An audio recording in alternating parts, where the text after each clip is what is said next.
Hello, everyone. Welcome to Crypt Creatures. It is I, your DM, and my homies. This is a horror-themed homebrew campaign, 5e, created by yours truly. And you can find me on Instagram at Dusty Wings Illustration, or Against the BP. And yeah, introduce yourselves, everybody. Well, you know me as Avaran, but also Chris. And you can find me on Twitch and also PlayStation Network as Agent Fox 5, and then on Instagram as The Real Chris S. I mean, there's nothing cool on there yet, but I always think about putting stuff on there from time to time. We'll see. Yes, do it. Ooh. Mackenzie, Your go. your creation. Hi, there's a dog barking. Hi, I'm Mackenzie, and I play Toddle, and you can see me in chat as the one with the green sword. That's me. Um, and that's it. That's my intro for today. I'm done. Next. Solid. Hi, everyone. I'm GW. You can find me online, or can you? Good luck. Back to you, Anne. All I right. like it. Well, just a reminder, you can use your subscription to us to grant a re-roll and other things. We do have a menu. If you scroll down a little bit on our page, all kinds of cool stuff you can add to the show. And I'll do my best to incorporate it into the story. um, but yeah. So where do we leave off? Chaos. We finally met this mysterious big bad as they did accidentally initiate a fight with with their captor. But they did survive it, actually winning the battle against three archdemons. And lucky them, they did survive. Saphira was then taken away by just a dark, mysterious, armored creature.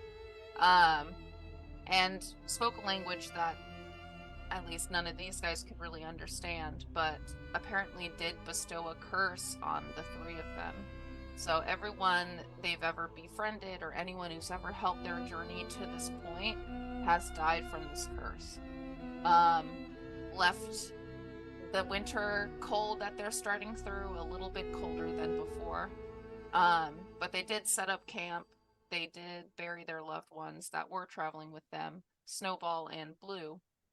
And we left the show with a dream. A couple of the folks on the team had what seems to be a comforting dream, like something from beyond was reaching out to them to comfort them in this moment. However, Avaran seemed to key into kind of a secret part of his scrying gift that he was given from one of these gods and got a peek into what he thinks may be the future of them. And that's where we left off. So I am going to say that let's go ahead first have Avran's reaction before the daybreak. But Avran, we're going to you. You just had this vision while you were still wide awake on watch for the night. Um, you're looking down at your hands and you're seeing this pulsing power kind of pulling in what seems to be a storm around you and everyone on this terrace that on top of this tower looking over this intense battle. But and just as quickly as it happened, your hands just appear as they are now, in the dark, in the snow, highlighted by the fire before you, and it's all quiet. What the fuck was that? I need to sleep. And I'm gonna, I think, tap Toddle, you know, what, knock on their tent or whatever, and wake him up for the next watch. Sweet. All right, Toddle, you wake up. Mm, You do wake up, very well rested. Go ahead and activate your long rest. thank But you. yeah, you wake up comforted from that dream. With maybe some mixed emotions depending on how Toddle's feeling, but you do feel refreshed. Still but as the cold air hits you after you kind of pull the covers off of you, you are reminded of the reality of the situation that you're in. But just seeing Aberan's face is a little bit of a comfort too. And from what I recall from I apparently also had a dream and it involved Lander, so I like real quickly, we're all in separate tents, right? Yeah. Okay. And Everin just woke me up. He's going to bed. I'm gonna real quick just check, just like a sneaky little peek into Calamity's tent to make sure he's sleeping and everything's okay. Calamity, are you? I think Calamity is sleeping soundly and peacefully. Okay. And yeah. Okay. No, nothing of, because I remember last game he was having a little moment. So, I'm gonna just peek in on Calamity, make sure he's doing okay, and then set up and just start creating some stuff. The first I need to do my elixirs rolls. Let's see. Oh, and how's Avery? Still recovering from the concussion? Ah, yeah. I assume yes. Okay. I'm sure she's fine. 5 and 1. So we got another healing and we got a flight. Sweet. I'm holding a lot of healing potions, so this is cool. Healing. And go ahead and roll a perception check too for your watch. Okay.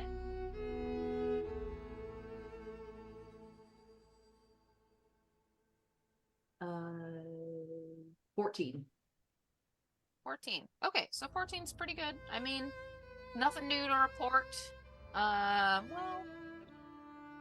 we're still in it's an ice cold, somewhat barren wasteland of cold, trying to hunt for this town. There are trees. You do notice though that, this is probably the most shelter as far as trees you're gonna get for a while before reaching the ruins and then reaching where the destination may be, because it's gonna start getting a little bit more scarce for food and whatnot. Can I have the time? It's like midnight or late. It's like probably 3 in the morning. No, it's like 1:32-ish. Okay. And you don't really see anything new, really. There are a couple of creatures that have seemed to come back since the battle broke. I think a lot of the wildlife dispersed and hid, but you are starting to see a couple of the night creatures sort of going about. A couple of owls are hunting and so forth. But nothing abnormal. I wish I could talk to animals.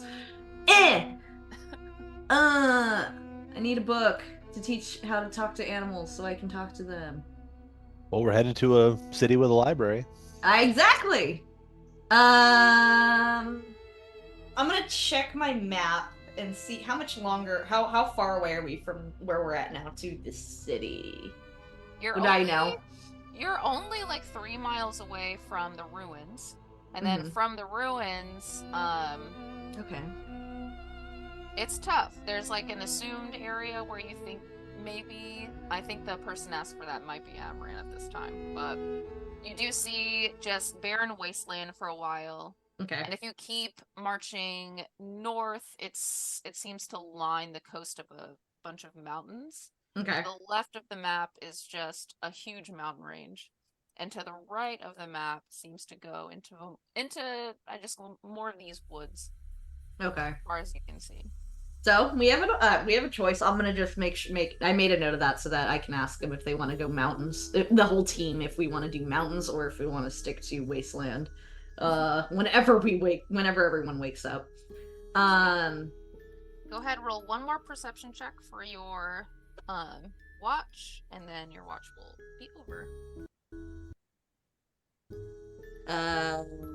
21. Nice. Maybe 22. Okay. Oh man. more to perceive. As it gets a little bit darker, you do notice even the more night hunting nocturnal creatures are starting to kind of wane down. You do witness one of the owls that are in these woods. There seems to be two that occupy this territory. You got a 21, so you're getting all the details. Okay. And there's one of the owls you do witness catch an interesting creature. It looks to be mouse-like, but a lot longer with another set of legs. So it's like a 6-legged wiener dog-looking mouse creature. I love it. Okay. Nice. And New pet. it does swallow it whole and then go back up into the canopy of the trees. And it is watching you sadly as it's chewing. And Bet.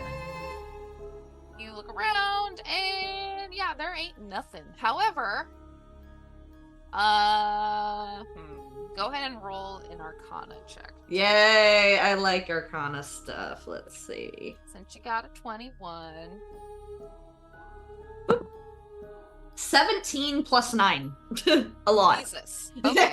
A lot. You do sense on the demon's body, which is still kind of keeled over headless, several yards away from you, there seems to be like a magical aura kind of coming from the demon's armor. A magic aura coming from the demon's armor. Okay. Can I try? Should I try to attune to it? I don't know.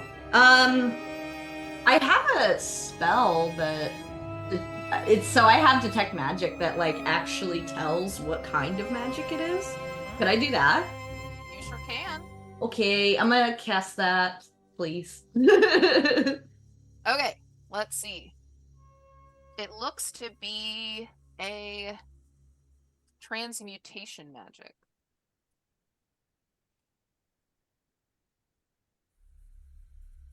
Do you want to go investigate? Yeah. Okay.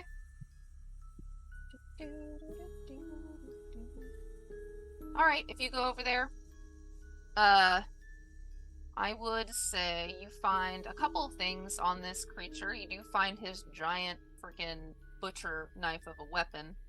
Mm-hmm. And it's in a sheath, but it looks like the sheath tends to shrink the weapon to make it smaller. So when you draw it out, it does elongate. That's what she said. Yes. And you do see what there seems to be a gem of some kind, like a yellow gem embedded in the hilt of this sword. Since you have detect magic, you're smart, and you have all the books from Hill.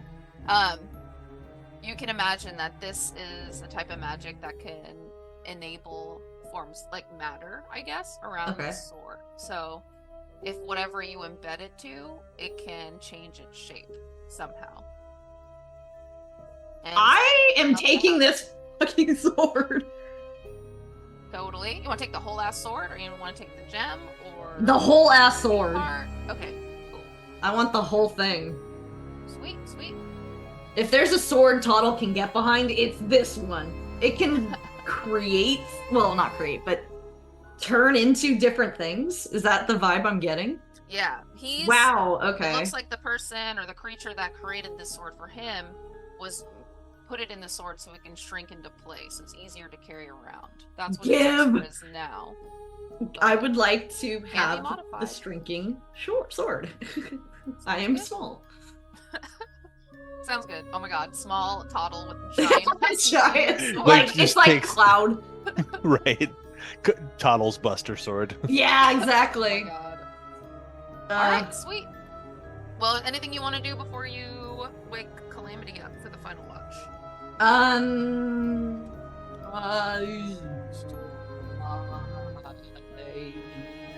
Thinking. Oh, let's see.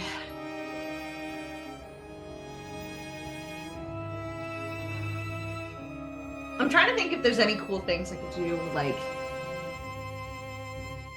attuning wise. Can I immediately just start attuning to this thing? It's just free to use, but you have to be proficient in sword fighting. So someone has to teach you how to sword fight. Okay. Yeah, I don't do that. Yeah, I was gonna say ever and how. Okay, I don't do that. Okay, then other than that, there's not a whole lot else that I can do. I'm gonna just I made my potions and that's it. Unless anyone needs anything, but I can't ask now. Potions? Potion master? Potions? Potions, so I need your strongest potions. You're not strong enough for my potions. Oh, I'm strong enough. I'm strong enough for those potions. Potion solo. Am I next up? You're ready. Uh-huh. I open your curtain. I see you sleeping soundly, and I'm like, "Aw." So I'm gonna be there. I'll stay awake and just I'm gonna be like very gently waking you up, like just like I want you to be good when you wake up. So I'm gonna be like sitting there with you and everything. As you kind of gently coax me awake, you do see that I am smiling in my sleep. And as I kind of like slowly kind of come to, Tuttle. Hello, good morning. I had a really good dream. Ah, I'm so glad you had a really good dream. I also had a really weird dream. Mine was not good, but it was weird. In my dream, everyone was alive, and we were back at that tavern that you guys met that silent guy. Mm-hmm. And, Yep, the beginning of everything, I'd say. And we were just happy, and everyone was alive and together. It was really nice. I wish we could go back. That was a very simple time. Yeah. I'm gonna kind of get up to my feet, and I'm gonna say, okay, you can go back to sleep. I'll have my eyes and ears open. Okay, as long as you're good, and I'm gonna just kind of waddle out. Oh, and I found the sword. You found cool. I'm going to go to in my head. I envision like a campfire with logs to sit on and stuff like that. So I'm gonna just like post up on one of the sitting areas, try to keep myself warm, and look around and have my ears up as radars. Roll for perception, please. Okay.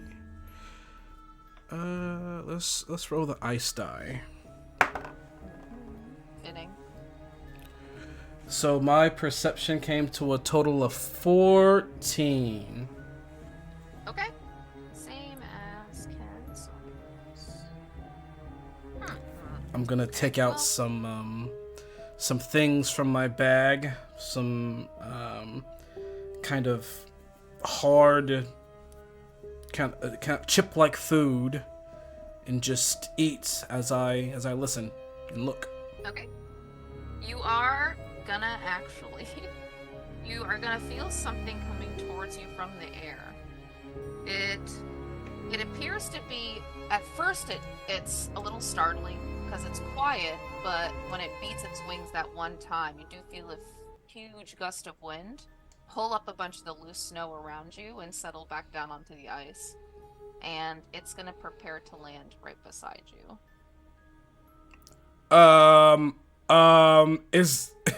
Is this a big thing? Is this a small thing? It seems big.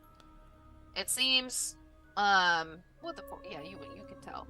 The wings almost feel like it's like a 6-7 foot long wingspan. Bigger than you.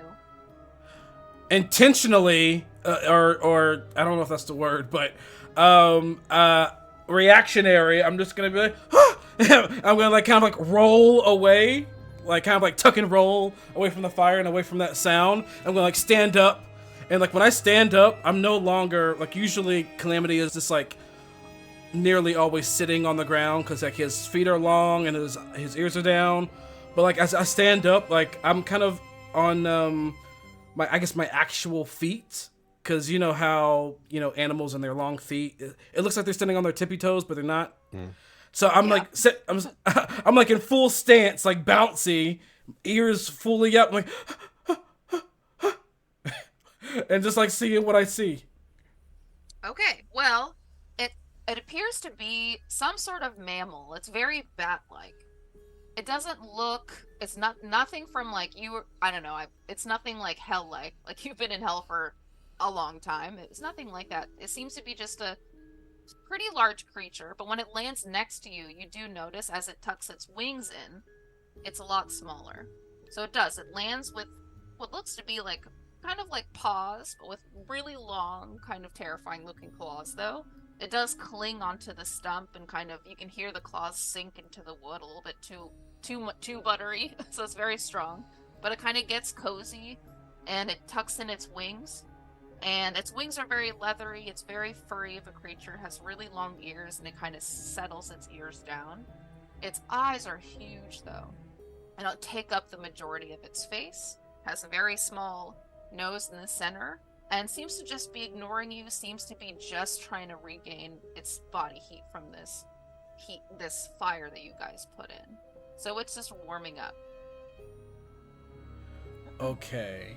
So in my head, from that description, it looks like this is some kind of bat creature.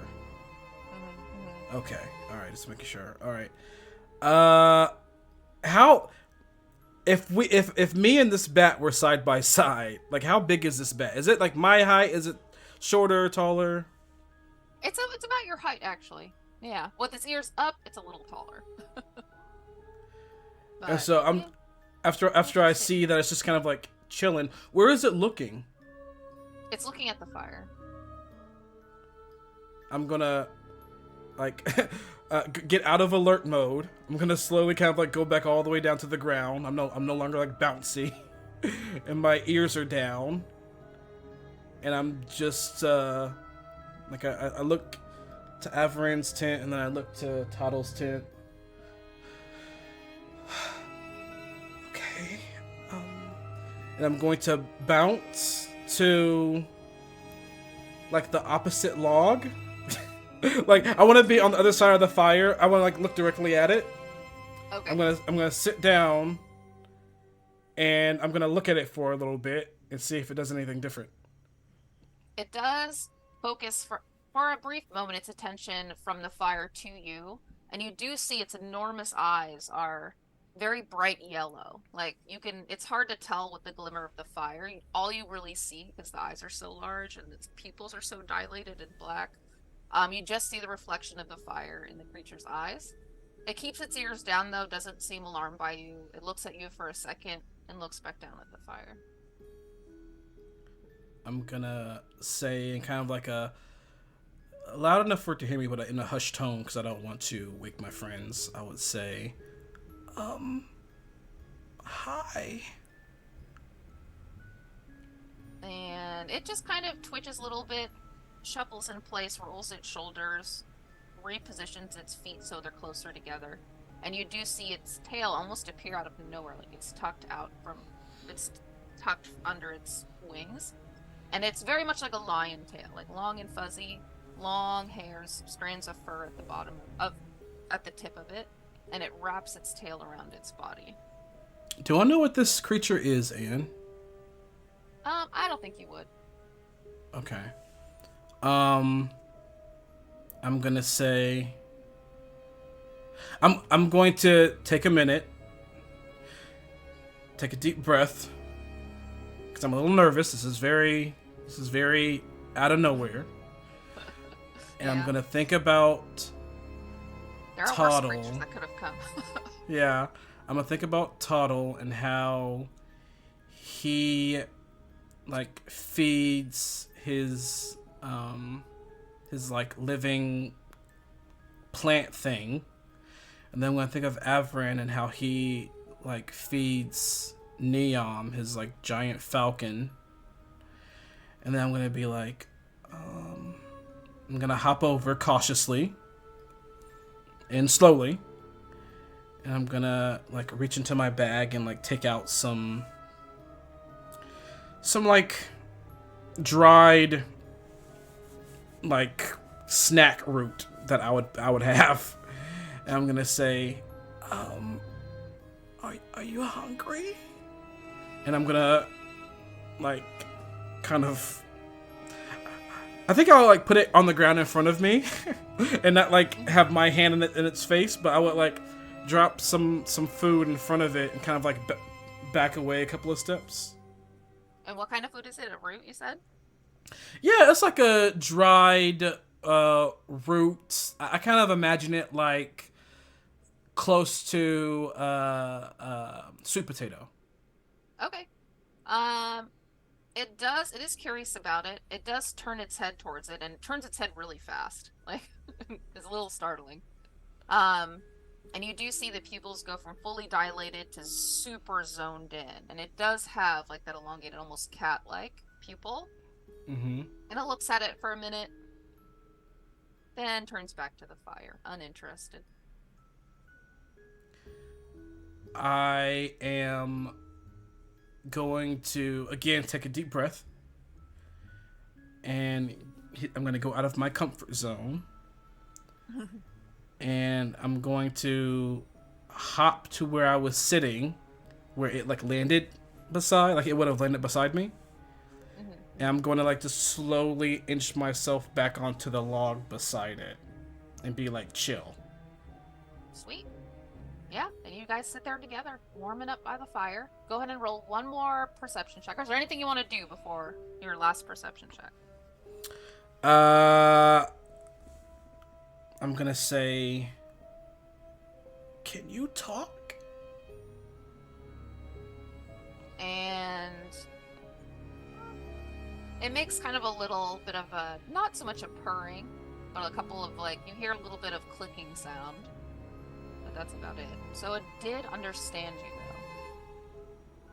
though. You Because can understand me. It did seem to, like, respond to your question.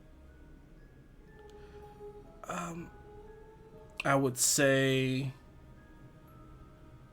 are you here alone, or do you have family?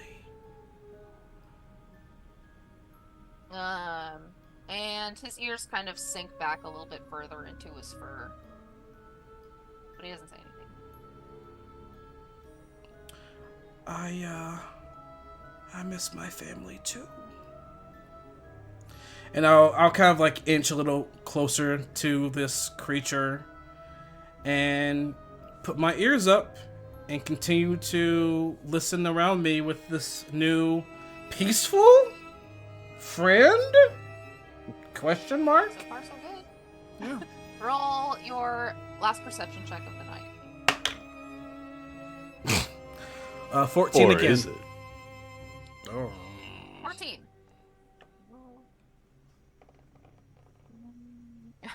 This will be interesting. Okay. So, I mean, quiet. Just you and this creature. The creature, I will say, an hour or so, maybe even 2 go by, and even if you want to get up and, like, you go to the bathroom or grab something from your tent and sit back down, the creature remains totally unmoving. Over time, it does eventually close its eyes, and it seems to take a nap for about 30 minutes or so throughout your watch. But you don't notice anything unusual for the rest of the night. You do, the only thing of note is super high, like, so far away from you in the sky they wouldn't really notice you being there. Seems to be a flock of, what appears some reptilian flying creature that are flying in a group of like 6 or 7, kind of go by and fly towards the mountain range. But other than that, quiet night. It does start to snow a little bit, and it seems to be a little colder than it even was deeper into the night, so you assume it's going to be an overcast morning. Mm-hmm. And lo and behold, it sort of is. As the sun sort of is supposed to creep up, it still feels like nighttime almost. The snow is a little bit heavier. You do notice your little furry friend start to kind of wake up from his slumber. He chirps a little bit, starts to roll back his shoulders, stretch out his humongous wingspan. And without another word from him, he beats his wings once and takes off into the sky and flies off in the opposite direction of where you're headed. I look at him fly away, and I'm just so befuddled. By the way, what color was that creature? Yeah, he's like more of like a tan kind of. Yeah, I would say a tannish color. He has a little bit of white spotting along his back. His wings are more of like a fleshy toned pink. Yeah, he's cute. I'll just sit there thinking like that was nice. That was nice. And I just kind of zone out as I watch him fly away because it's kind of hypnotizing. And that's all. And I'll just wait for everyone else to kind of roll out of bed. Yep, sounds good. And Avaran and Toddle, as you're starting to wake up, you're gonna feel awake, but it's gonna still be pretty dark out. There are moments where you do feel a little bit of the morning sun sort of peer through the clouds, but you do notice when you wake up it might be an overcast day, and it is snowing outside. The fire is still going. Good.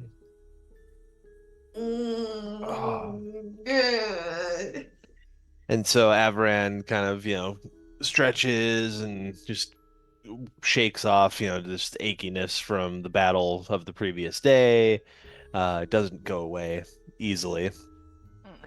And he, exits his tent to find Calamity by the fire. How are you feeling this morning, Calamity? I'm feeling good. We had a visitor last night.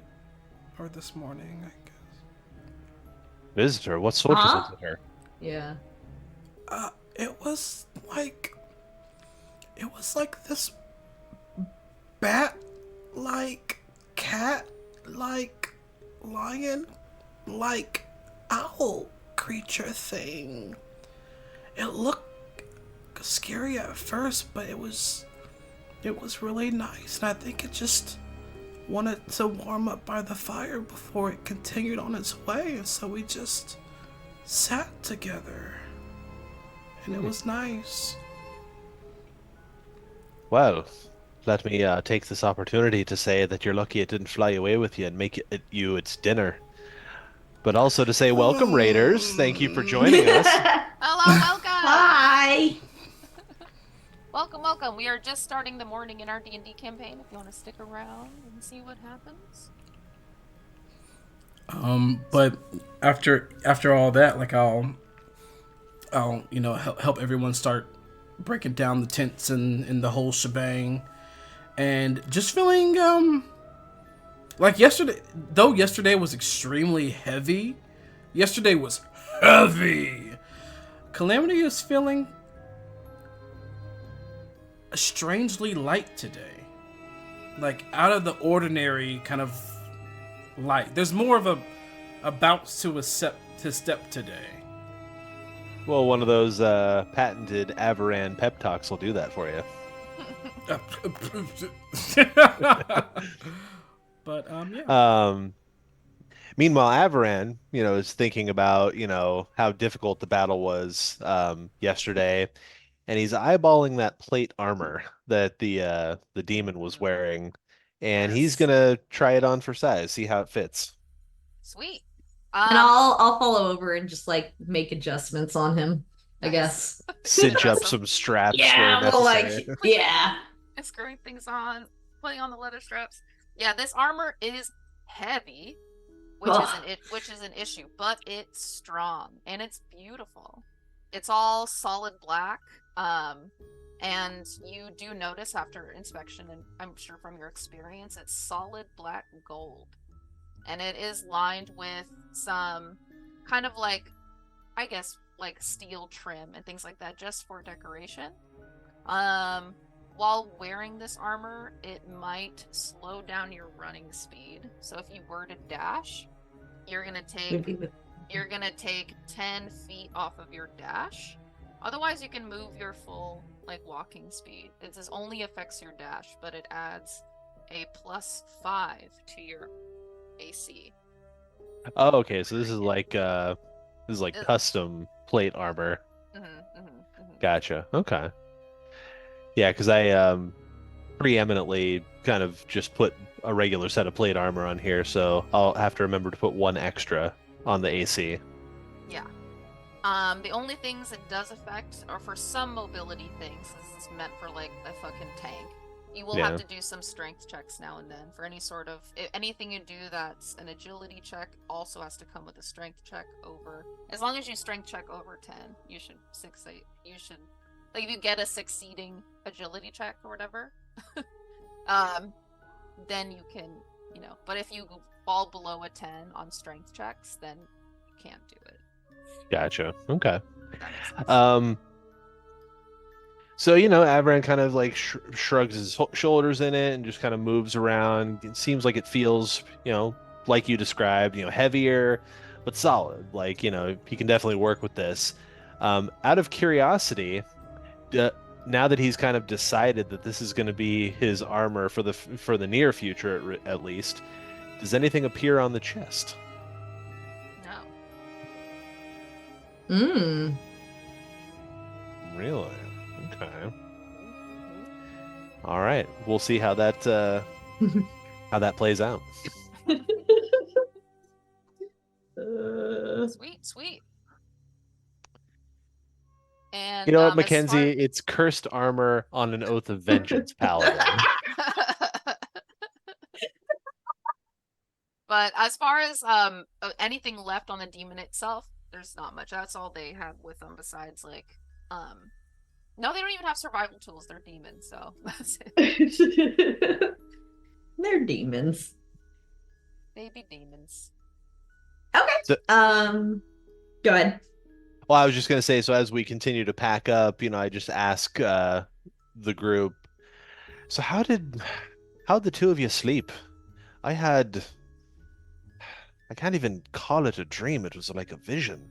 Yeah, same. What did you see?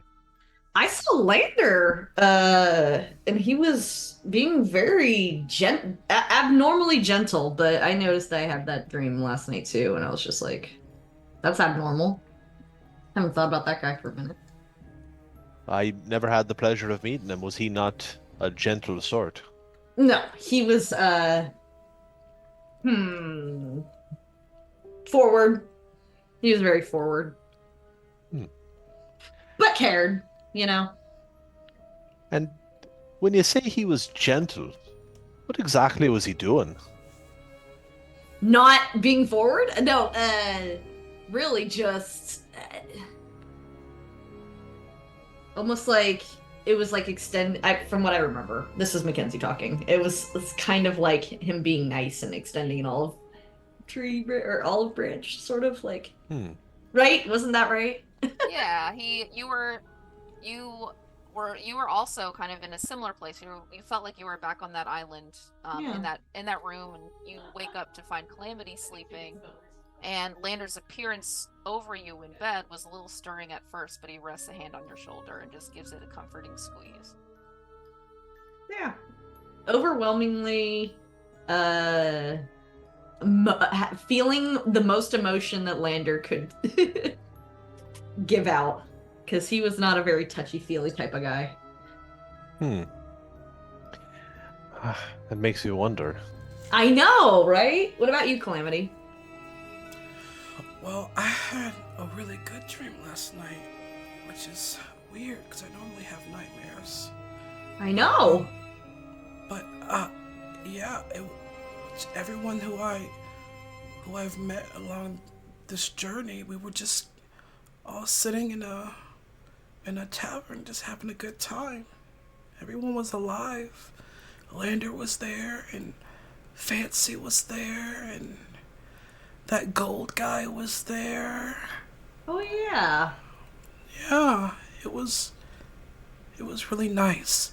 That's actually where I got this. And I'm gonna reach behind me and take out this flute that the woman from that bar kind of took out between her breasts and gave to me. I remember that. That's where I got this.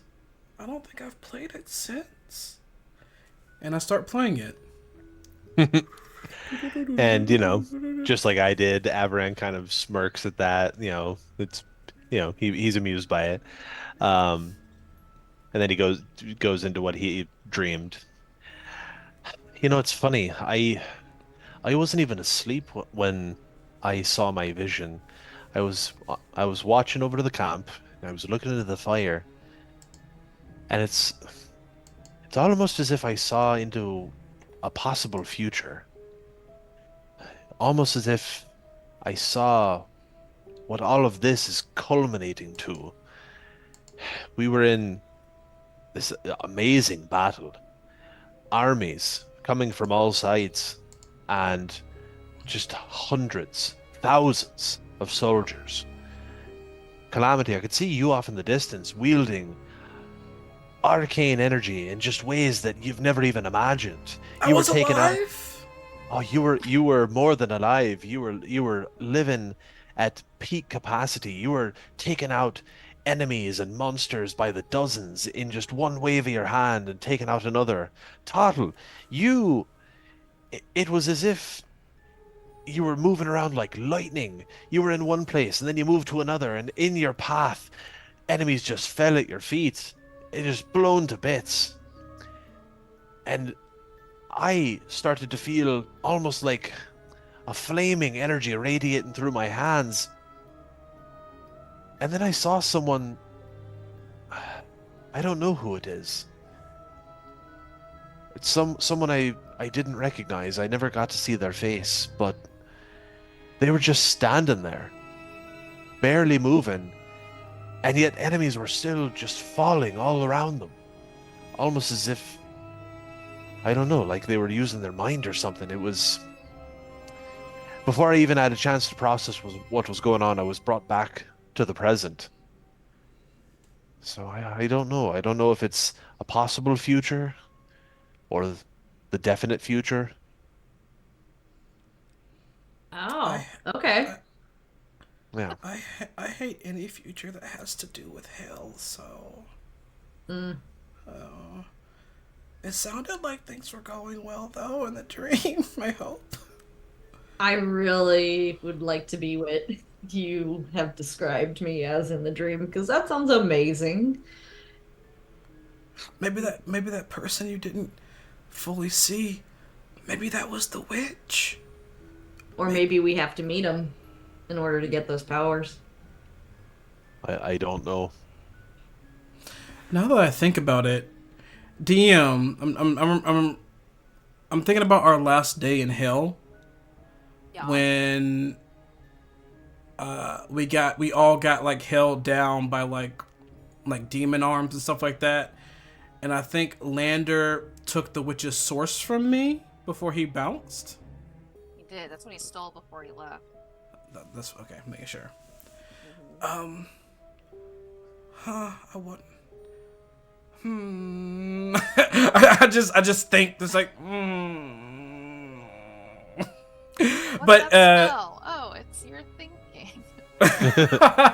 shut up. But yeah, everyone definitely sees like a look of concern, yet interest, yet worry, because that was a lot of information, a lot of feelings that Avaran just gave to the team, a lot to think about. So. Yeah. Well, I mean, just imagine yourself being the one viewing that. Mm-hmm. Wow. So. Wow. Ugh. I wonder if. Huh? Nothing. Go ahead, Calamity. He's so cute. Calamity. I just see him. I wonder if we use that box in in that possible vision you saw? The puzzle Oh. box. The puzzle box? Y- Like I reach out and grab it. You mean the undead army that we were given control of? Yeah, that one. Well, it certainly looked like a battle we would need them in. Kian, Avran, you did not notice that army there. You noticed mostly at the enemy army on the grounds, and the only ones fighting are just like the 5 of you and whoever's on the tower with you. Gotcha. A tower. Epic things happen on a tower. I hear every story I've ever heard had to do with like some kind of crazy battle on a tower. I don't know what it is about tower and like big battles, but they're always a thing. I remember a story that I once heard about a dark tower that this man was just journeying towards, and I'd just trail off. I get the reference. Calamity is gonna look around. He's actually looking to see what Toddle's plant creature and Avaran's familiar are doing. Well, Avaran's familiar's in his locket. Oh, okay. Yeah, And he has to summon it. yeah. Gotcha. And then my willow seed is in a jar that's attached to my pag. Willow Seed is not doing well, does not like the cold, is in hibernation mode. I just picture it with like 2 leaf arms, just like Yeah, just like That's exactly what it's doing. yeah. The willow seed is not thriving. But Okay. alas, it's in its pack. Avaran, I feel like you've had a lot of vision type stuff recently. I remember you saying something about the demon and I don't know, knowing something from it. I mean, to be honest, since Tiago chose me as her champion, you're right, I've been having so many visions, it's hard to keep them all straight. Okay. Well, I think we're all packed up. I'm ready to head out whenever you guys are. Well, thank you for sharing your guys. As I'm like loading up, thank you for sharing your guys' visions. That was and the fact that you had a creature visit you. That's an eventful night for us. Does anyone by any chance I have he's so Toddle can carry a lot, but he's gonna be like overflowing with potions, and it's gonna be like, so I keep making these potions. Does anyone need any or would like any potions that I have? And it's like, I lay them all out on the ground, and this is me Just saying, empties out the bag of holding. Yeah, Like, no, for real. literally, like, it dumps a bunch out of the cloak. I have so many healing, or not healing, just like potions. I'm like, would anyone hold on to one? Like, just for the sake of doing some stuff? I mean, what sorts of potions do you have? Gosh. Okay, so this gold one is heroism, which is I think it's an HP plus HP temporary points plus bless spell. I have this boldness potion that I think is like a green color. Adds a D4 for a minute. I have 2 of those. I have a bunch of healing. Who needs to find a merchant when you got When you got me, I have resilience, which I don't remember what that does. I think that's like it adds +5 to your armor class. Would you like that? Would you like that one? I'll take as many of those as you can give me. I have 1, so you All get right, I'll take one that one. resilience potion. Let's see what else is useful here. Y'all keep track of that, because I won't. Yeah, no, I give it. I'm that's looking why it up. why I'm tracking it.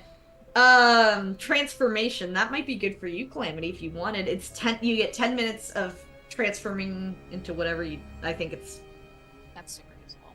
Yeah. A Or swiftness. potion. Or I have this swiftness, which is for 1 hour your walking speed is +10. Or that's- I mean, yeah. That's good. That's Yeah. good. That's good for you because your legs aren't. Yeah. Yeah, You should I don't probably have the keep best. that one. I'm gonna keep that one.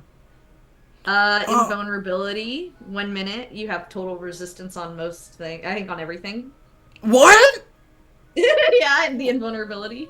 Yeah. When did you when did you get that?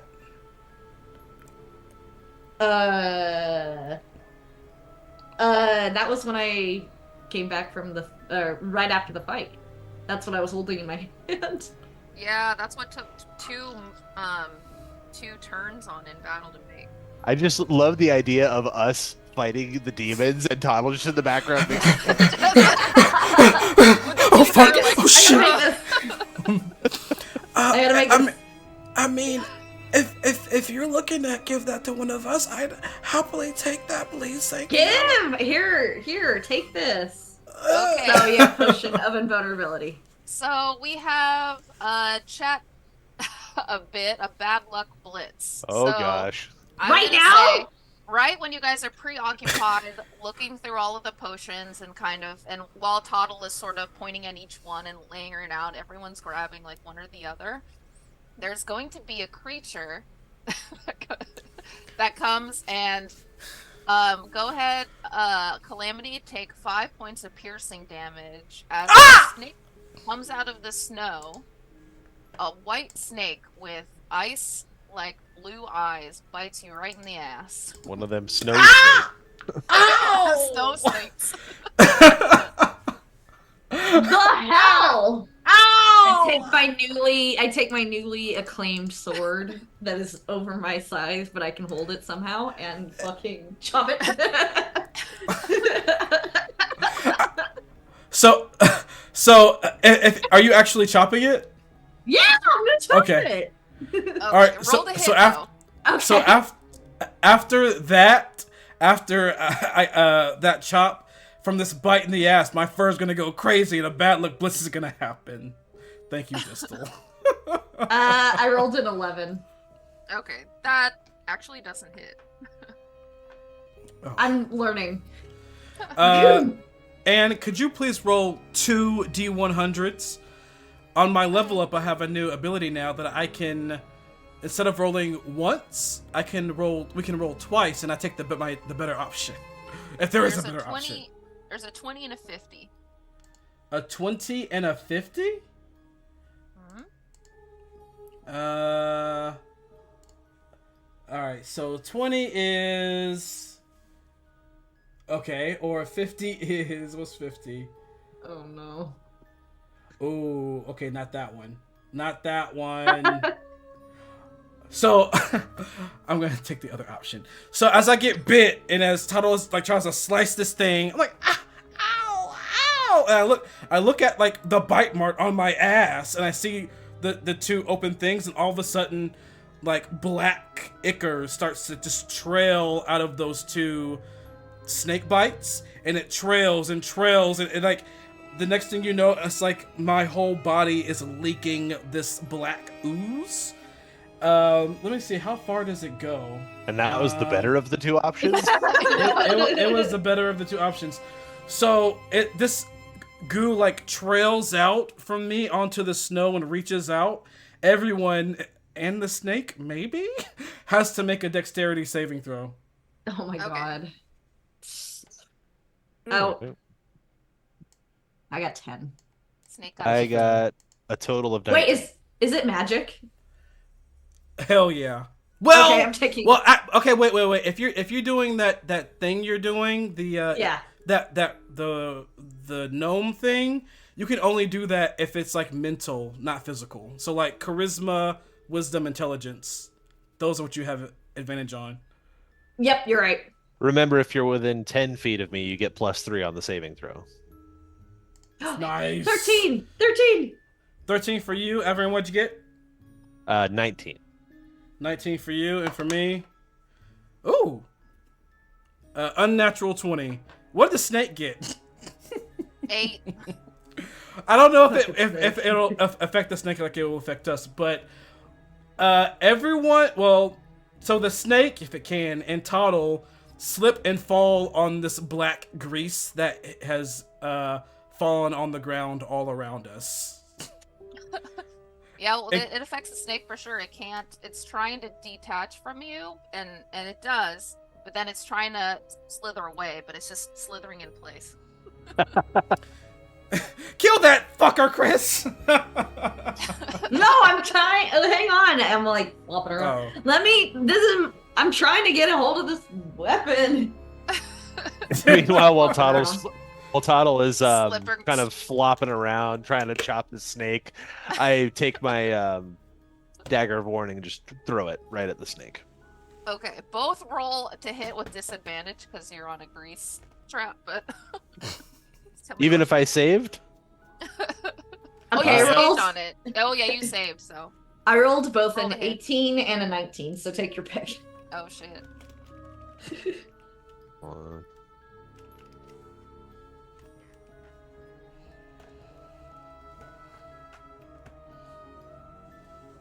Chris? Hold on. 17 to hit. Both hits. So, as Avaran throws his, it does sink right into the skull of the snake, into the snow, and stops it in its place. As Toddle slips a little bit, but comes down and splits it in half, and Snake is dead. Yeah, I just needed to hold it in place for you. Apparently, you might have to teach me a few things. As like the blade transforms into something else, and I shield it away. Sweet. Remind me when we next make comp. Okay. And weirdly enough, like this grease on the snow, like as as we're like trying to move on, I'm just like, it's like eventually I just like crawl my way out of this black puddle. And it probably looks very fucked up. This like black dripping wet bunny, like kind of like crawling out of like this black ichor. And I I'm, just like, reach into my helping. pack and like hand him a rag. Yeah, I'm like trying to help him get out. Thank you. I'm gonna try to like, as we're like walking, I'm gonna try to like wipe my fur clean of this black random oil that came out of nowhere. So while you're doing that, it looks like everyone's kind of cleaning off the grease from their feet, and in Calamity's case, entire body. I pull out a bottle of Dove and just start pouring it, and like the duck washing commercials. Oh my god. I can always count on you. You always got my back. Non-sponsor us. This horror D&D campaign sponsored by Dawn. No. Saving ducks since whatever date. So you guys are walking through the snow, and some time goes by, and the camp is starting to kind of disappear on the horizon. And it looks like, yeah, I mean, it's pretty quiet. It starts to get a little bit more open, though, and you're starting to leave the shelter of these trees. But you see around you nothing really in the sky besides a couple of migrations happening from different birds and reptilian type creatures, even a couple of wyverns, but they seem to ignore you. Great. I love being ignored by giant okay. wyverns. Yeah, I'm totally okay same. with that. Yeah, I'm Especially out in the open. Okay. I Yeah, am totally okay with such. I feel like Calamity would be quiet as we're traveling, since we're seeing all of these big creatures that, even though, you know, they're minding their own business, like I want them to stay minding their business. So I'm gonna be real quiet and just shuffle along. And also, I am definitely in the middle of The marching order. of the two. Yeah, I don't know who's in front, I don't know who's in back, but I'm in the middle. I typically like to be in back because I can see over you guys. And also just Fair I'm enough. very high AC, so I can guard from the rear. Yeah, he likes hitting it from the back. Yep. So, Toddle, go ahead and roll a perception check while Okay. you're walking through. If you want to look Ooh. for things, you can roll investigation. If you want to get a lay of the land, you can roll a nature check. My perception was 10. Okay. So I mean, snow, it's still snowing out. It's still a little overcast. Like you'll have like 5 minutes of sun then the clouds will go over the sun. Mackenzie. Can I also look? Wait. Yes. Mackenzie, are you rolling digital dice again? No, I'm rolling metal dice. Okay. Just making sure. I got a 4 and then my perception okay. 6. I promise. Just making sure. Okay. Go for it, Chris. So, on my perception, I rolled a 21. Oh, Yeah. Same things. You see the overcast, and you do notice though, from your vision, you do see something pretty similar. It's almost like you've walked this path before, maybe a little bit, further on the left side, or I would say east. And you do see what's part of the mountain range seems to look pretty familiar. There seems to be a peak that is a pretty obscure shape, almost like a sickle shape at the very tip of that mountain, and that is familiar to you. Kind of reminds me of the Grinch's mountain. It is, yeah. Nice. But more epic. Lads, I can't shake it, but I'm just getting this feeling. Something about that peak there, that really curved, almost sickle-shaped peak. I almost feel like that's where we need to be going. Oh, yeah. I was supposed to ask you guys. I pull out the map as I do. I already have it out. Yeah, so we're kind of at a fork in the roads. We can either do the mountain range and look up and try to challenge that, or we can continue along where it's more flat and open. Well, which one is going to take us to the temple? I think both routes will take us there. It's kind of our choice whether we want to go about it in the flat, sort of more empty space, or we want to tackle it via mountain range. I'm okay with whatever you two want to do. I'm kind of looking at that mountain range as holding more secrets than an empty plain, and we are sitting targets if we're in an open plain, whereas we can hide in the mountains, but that's just me. So DM, just to confirm, our initial goal is to go to the temple and hopefully find Vera. But these two different routes are both going to take us to the temple?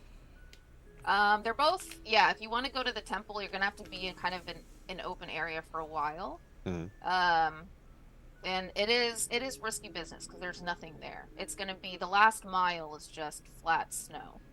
And all around you are, tall peaks of these mountains and stuff where, like, predators could potentially see you. I think what Toddle sees is a route that, if you curve around, it's a little bit longer to get to the ruins. But potentially there's more shelter, probably chances to find food. But it's also a mountain range where those creatures are living. So, and I don't know. They're both up to you. Yeah. I tend to be of the mindset that you have there, Tottle, where there's more cover in the mountains, and it's probably more to find up there. I can't imagine that the mountains would only have a route to the temple that we're hoping that Vera went to. So It's also higher ground, so we'll be able to view. Ah, yes, I remember an old fable of where two brothers fought, and the one who had the high ground was the victor. Okay, well, sounds like we're going to the mountain then. Let's do let's it. do it. Hop. Hopping. So you are going to make a hard left then, and you're going to follow the range of the trees as you're walking through. So you're going to stay a little bit within the sheltered area. Who toddles in front? Go ahead and roll a perception check again, please. Hey. I got a that one. Oh no! Do you have any other D20 you can use? I'm putting away the metal. The metal dice are leaving. Yeah, I'm gonna pull out a different set. Well, I don't have dice jail, but this is going away. It's a nat 1, and I'm gonna see your. Oh man, I gotta do it. I said I'd step it up. This is the last half of the game, you guys. So, okay. Well, Toddle is gonna take a little bit of a further left and is gonna take you a little bit in the wrong direction. Whoopsie. That's not very Toddle-like. And as you go through, oh my gosh. I would say, yeah, I mean, the Oh, here we trees go. are, you're going to notice that you're going to start walking into a little heavier of a tree range than I guess was anticipated. It's like, okay, I feel like I'm back in the woods again. The woods right now, though, is relatively quiet. You start, as soon as you break the tree line, you just notice how loud that wind was as you were walking through kind of an open area. When you hit that tree line, everything is dead silent, and you start to pick up a lot of other noises, like different creatures, communicating with each other, smaller creatures, fighting over territory, that kind of thing. I want to be ready for whatever comes our way, so I'm going to slowly draw out my snake sword and raise my shield. I hide. Whoever wants to do it, go and roll for investigation if you're feeling nervous. Sure. Absolutely. I like rolling. I also like rolling. Ooh, dirty 20. Shit. Okay. Well, damn, what'd you get? I got 9. 9, I'm okay. boring. So, And I only have a +1, so Avran. that was a 19 roll. Yeah. Well, wait, Mackenzie, what did you roll on the D20? On the D20? I rolled... I just messed it up, so I don't remember. Okay. But I that's fine. have, whatever it was, for investigation I have +4, so. Gotcha, okay. So I think it was a 5. Right, no. Yeah, so 9, yeah. Math! Avran, you do actually notice a small camp. So you do smell something. It seems like you smell like wood burning. And just, I would say, like a good football field through these trees, a little deeper into the woods. You do feel like there's a small camp there. There's someone else in these woods with us right now. Do you smell that on the air? There's a fire somewhere.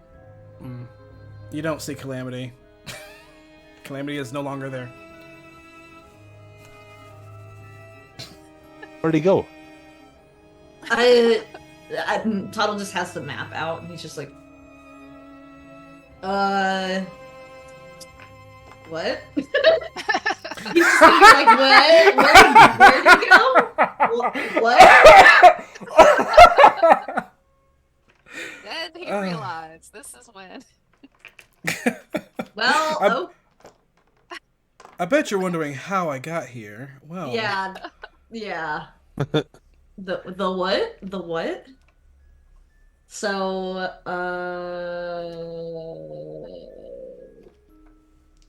I think I'm gonna. Do these creatures? Do they look like they're gonna? Have they noticed us yet? Notice nothing. All you know is that Avaran senses someone else in these woods with you. You don't know what it is, who it is. Yeah, I just smell their campfire, basically. Can I get a sense of the direction, at least? Oh, yeah. It's you sense it's how far it is. I don't know, whatever football field Just is. kind of go like that and see where the wind's blowing. It's like, all right, smoke's got to be coming. Yeah. Yeah, Right. it's actually straight ahead from you. All right, Tottle. Normally, I would be the first one to go look into that. This armor is a little unwieldy. No, yeah. I don't think I'd be able to quietly sneak up. Do you want to scout ahead? I can too, but my stealth also is not good, as I carry many things. So, Damn it! If only Calamity were still here. Hold on, wait a minute. Oh, glad you were Maybe. still here. Let me take a gander through my spells and see if there's anything I can. Oh, I can become a gas. Okay, I forget about that. Okay, let me go ahead and become. Well, I do want to also say. just be invisible. I can also just be I invisible. do want to. I do want to say, to just Yes. be careful because we remember what happened last time in a one shot when you turned the gas sword by yourself. Yeah. So just be careful. I will not. I lied. I will not turn into gas. I will become invisible entirely. So that is a little less of a problem. Okay. We're. I am gonna do like a little like puts the map away and kind of dusts himself off and then like just becomes invisible. Like not becomes. He's gonna drink something and it'll become invisible. Okay. All Awesome. right. And you're gonna head forward. Yeah. Okay, and you're gonna breeze through as Toddle the gaseous form. No, I'm invisible. I'm invisible. Oh, you're invisible. Oh, sorry. I'm not a gas. I'm paying attention. I promise. Okay, so you're gonna walk through. Go ahead and roll a stealth check. I know you're invisible, but just roll anyway, because When you're invisible, you have an advantage. Oh, okay. So I usually have disadvantage on stealth. Okay, so it's a straight roll. I also just rolled a natural 20. So hell. Hey! these Finally! Avery gave me these dice, so thank you, Avery, for the. I'm also using Avery's dice. So you're gonna walk through, and it's gonna take you a while, but eventually you start to smell the campfire too. A very light, soft crackling. You don't hear anyone moving around so much. You do approach, but then you see a creature ahead of you. That seems to be rustling through the bushes and things like that. It doesn't seem to notice you. It seems to walk. It's only like maybe it's like 10 feet ahead of you, but it's looking through the bushes and a tree. It lifts its leg and marks that tree. It looks to be a dog, and be like a basset hound. That's like middle-aged basset hound, like 5 years old.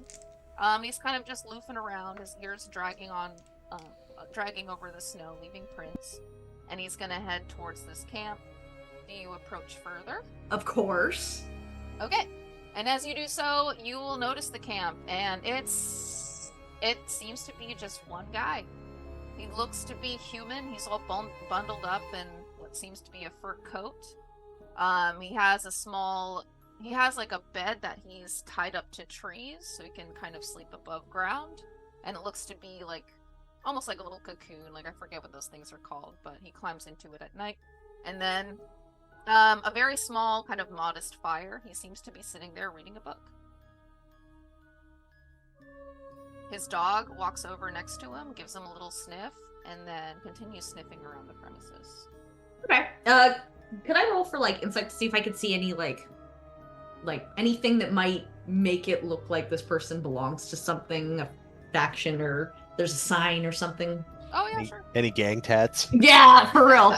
He's carrying a certain like armor that's demonic, you know, you that type of stuff. check him. Thank you. Okay, 5. I got trash. I got 6.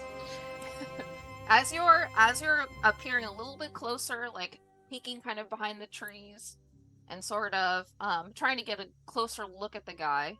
He's just standing super still. He turns a page, and as he's reading the page, you do hear him speak. I know you're there. Oh. Are you looking for somewhere warm? You can sit next to me if you want. Are you friendly? Did you say that? Are you friendly? It depends on who you ask. And he starts reading the next page. Do you have any alliance with demons? He kind of laughs at that, and he just shakes his head. No, I don't. Okay, cool. I'm gonna like snap my fingers and become uninvisible, and I feel fine. It's like I'm cool. This is him saying like I'm not worried.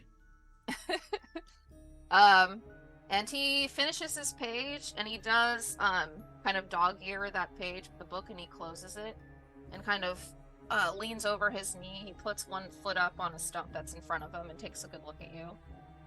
And he's a handsome guy. He's like, you know, he's got kind of a light beard going. It looks like he's been walking these woods for a while and grew it there.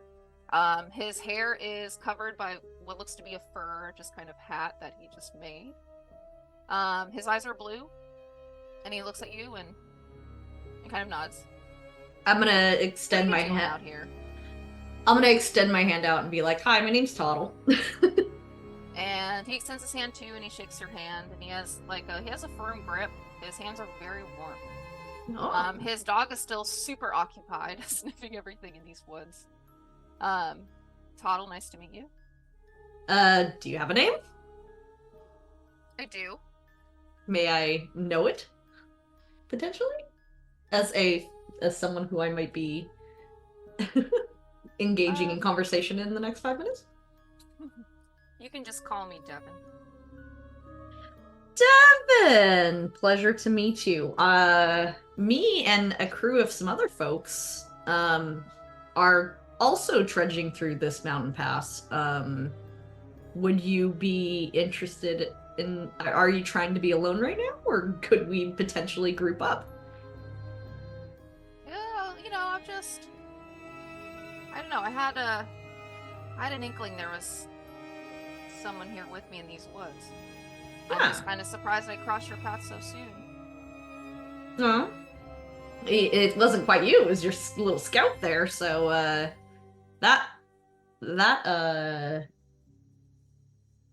my brain just, totally went blank. Yeah, that dog right there. That dog right there, I was hypnotized by it. He was they are very cute dog. Yeah, you don't see dogs like this around anymore. I really haven't. Live in. I've been here for a hot minute and don't really see them around, huh?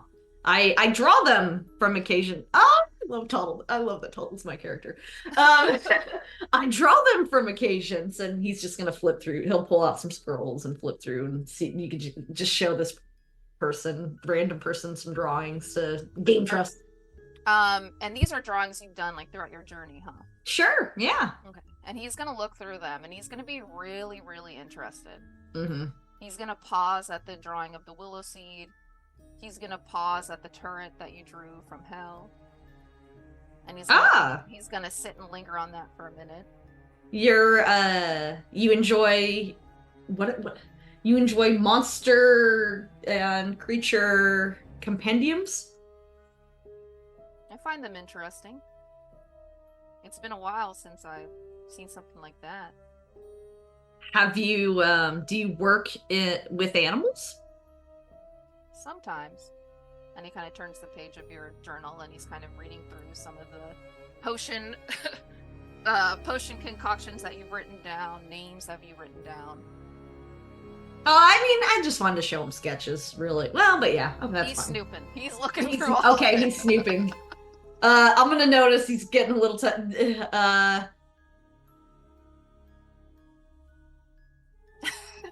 And he's gonna notice you're kind of sitting there, feeling a little awkward about it. So he I'm closes just your like... journal, and he shakes his head almost apologetically and hands it to you. How long have you been traveling with these friends of yours? God, it feels like forever. Yeah. It feels like it's been so long. I don't know. I can't. Time is weird now. My old brain. Toddle's not old. My brain has seen so much, and it just feels like forever. But it's good to see more people that are just trudging through it. There's almost like some sort of unspoken vowel of adventurers when we see each other. And yeah, you seem to attract everything interesting. And he kind of gives you a real close look, and then he smiles, and then he kind of sits up and starts to pack his things. Oh, you're leaving? You don't want to hang out? And he laughs. I wish I could stay longer, but I don't have a lot of time. I gotta keep moving. Where are you headed? Well, I go where I need to go. So I don't know where that is yet, but I'm sure I'll find out. Right, bud? And his dog kind of wags his tail and sits next to him and looks up. Could I ask one last question before you leave? And do you know how to potentially end up near a civilized area? Maybe potentially where a temple might be, or a town? And he kind of thinks about it for a minute. He kind of throws on his backpack. stretches his shoulders, cracks his shoulder blades. If you're headed towards those ruins over there, that temple, that old temple, you won't find much there. But it's not far from here, but you're going the wrong direction, sir. We are? Yeah, that is that way. And he points literally back the way you came. At this point, there is a rustling in the nearby brush, and Calamity like kind of falls out of the bush, face forward onto the snow. And the dog is super excited and rushes over to you and starts licking your face.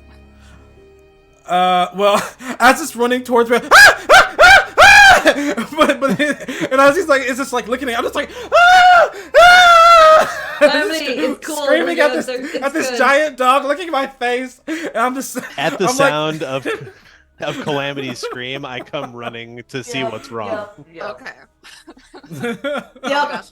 I imagine all like the DC universe, like they're trying to like take on Superman as soon as they bring him back from the dead, and there's Batman in the background. Yeah. They'll try to get there. Yeah.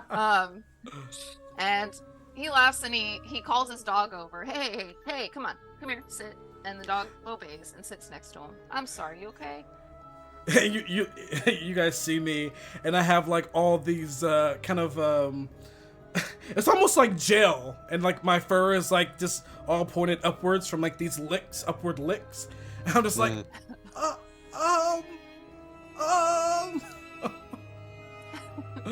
and he laughs and shakes his head. You two, traveling through hell and back together.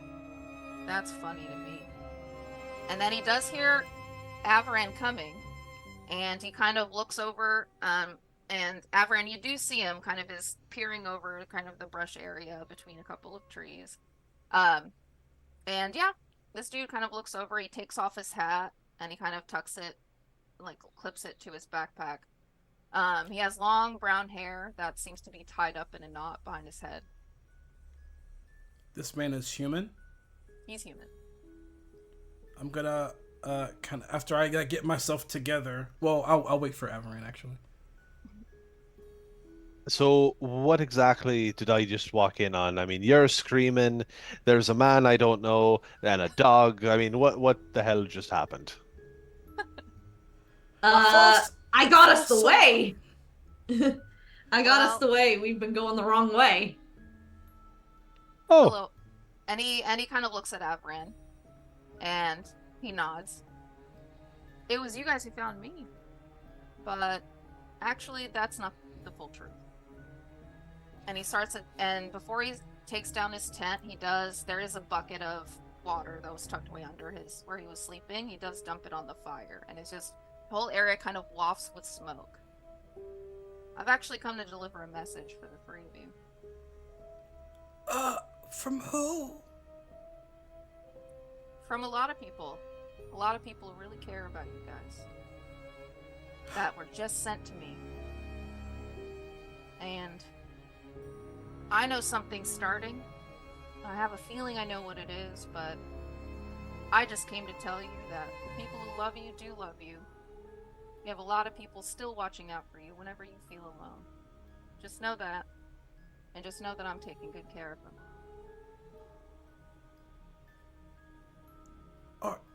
Are you a druid? And he laughs. No, I'm not a druid. I wish I was. But no, most of the druids are with me now. And at that, his kind of tempo drops a little bit. But he picks it back up again, and he's like his pleasant self. Anyway, that's all I was told here to come say, so good luck on your journey, and people out there have your back, no matter what. And as the smoke starts to clear in this area, almost like the image of him starts to clear away, and he disappears with the smoke. The last thing you see is the dog, who's like panting, looking at you, and then he does a little bark before he disappears too. And out of character, because you know I love your lore in your homebrew world. Oh, thanks.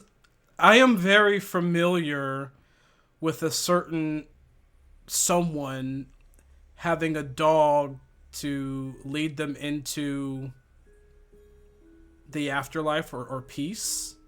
Mm-hmm. Is this the god of light and death that we have been told has been dead for years? Oh, sorry. sorry. Wait, but we were taught that guy's been dead for years since the Great War, right? He's Missing. disappeared. Yeah. Missing. Yeah, never confirmed dead. That's so funny that you thought that too, because I like before he disappeared, I was like, okay, when there's an opening in the conversation, I'm gonna ask if he's a god. So Oh. yes, there we go. Yeah, I guess all the spirits that were sent to him from the curse, or he had to appear from the curse, were all friends of yours. And it sounded like every single one of them had a positive thing to say about you. And a couple of them in particular asked him to come and deliver the message himself. But because so many people have helped you, have watched out for you, we were all affected by death from this curse. Found he had to see the faces of these warriors that all of these other people were talking about. I feel like, and please correct me if I'm wrong, DM. Please correct me if I'm wrong. But I feel like once he leaves or vanishes, and then it sounds like his dog vanishes too a little bit after him. Mm-hmm. I feel like Calamity, after like a moment or so, it would click for Calamity. Like I've heard, I've heard tales of a stranger with a loving, nurturing dog and everything. I feel like it would click for him, and his ears they would shoot up, and then his eyes would whiten, and then like he would get really low to the ground, kind of like in disbelief, not saying anything. But it's kind of like that moment when something so amazing happens, you don't have words to describe it, but you're in awe. I think that's what Calamity is doing right now. He's just like, just kind of staring off at like, was that? What?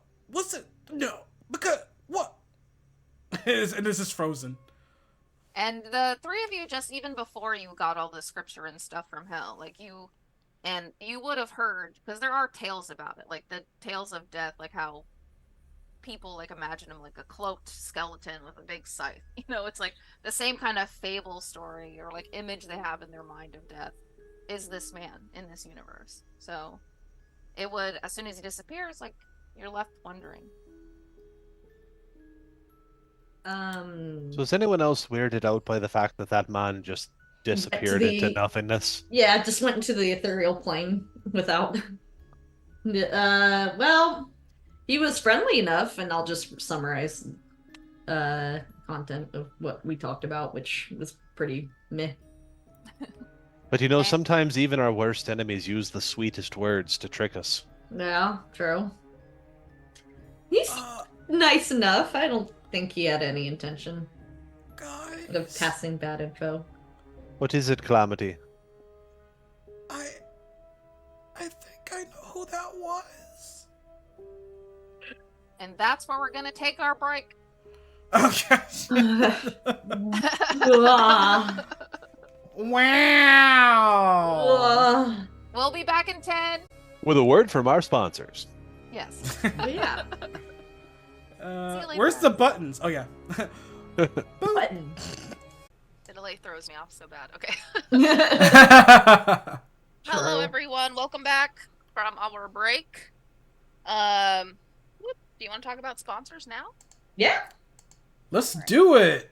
Griffin Co. Thank you, Griffin Co, for being our longest time sponsor. Guys, please check them out at griffinco.com. And on checkout, enter Fabled42 to get 22% off your purchase. Thank you, Griffin Co. And then once you've checked out Griffin Co., you should definitely pay a visit to our friends at Underground Oracle. They create their own resources for their Cypher system. They have a cool sci-fi expansion called Wild Space. They have one-shots. They have, unique content that you're not going to find anywhere else. So definitely give them a look at undergroundoracle.com or Drive Through RPG. And after you've done that, you should also check out our friends at Nine Realms Creations because they make resources out of finely crafted wood. This is the real deal, not some cheap plastic shit. They have just wonderful stuff there, and not just, stuff they make out of wood. They have all these other cool gaming accessories as well and more. So you can use promo code Fabled42 to get a 10% discount on your next purchase at ninerealmscreations.com. Look at GW. Look at all that fabulous stuff that they made. Oh. Yeah, for real. That's what I'm saying. The smell, though. Oh, I want that one. I want what Anne has. I want the cat. I don't think that Nine Realms Creations has Nine that. Realms Creation. Can I get a cat? Or do they? Or do they, right? This is also sponsored by Animal Care and Control. Yeah, right. Mackenzie, anything to add to that? I do. I have Critical Dice. Critical Dice is awesome. I have Critical Dice too. I also have Critical. I love critically acclaimed Critical Dice. Nice, solid. Yeah. TheCriticalDice.com. Check out what they have in terms of dice. Multiple options. I think they even have metal dice as an option, but the metal dice have not been in my favor, so I've been rolling non-metal dice. You can get all the options of dice choices at thecriticaldice.com. And then whenever you're wanting to, maybe you're stuck in traffic, maybe you're having a long day at work and you need something to zone out to, or potentially listen in and hear little secret tidbits, you should go to our YouTube and subscribe to it because we have all of the Crypt Creatures episodes on there, that's for sure. Plus more campaigns for you to consume. Do you wish, with much more people that are also involved with us, and some of the people that are even here on this stream right now. So some other past shows they've been involved in. See us in our past.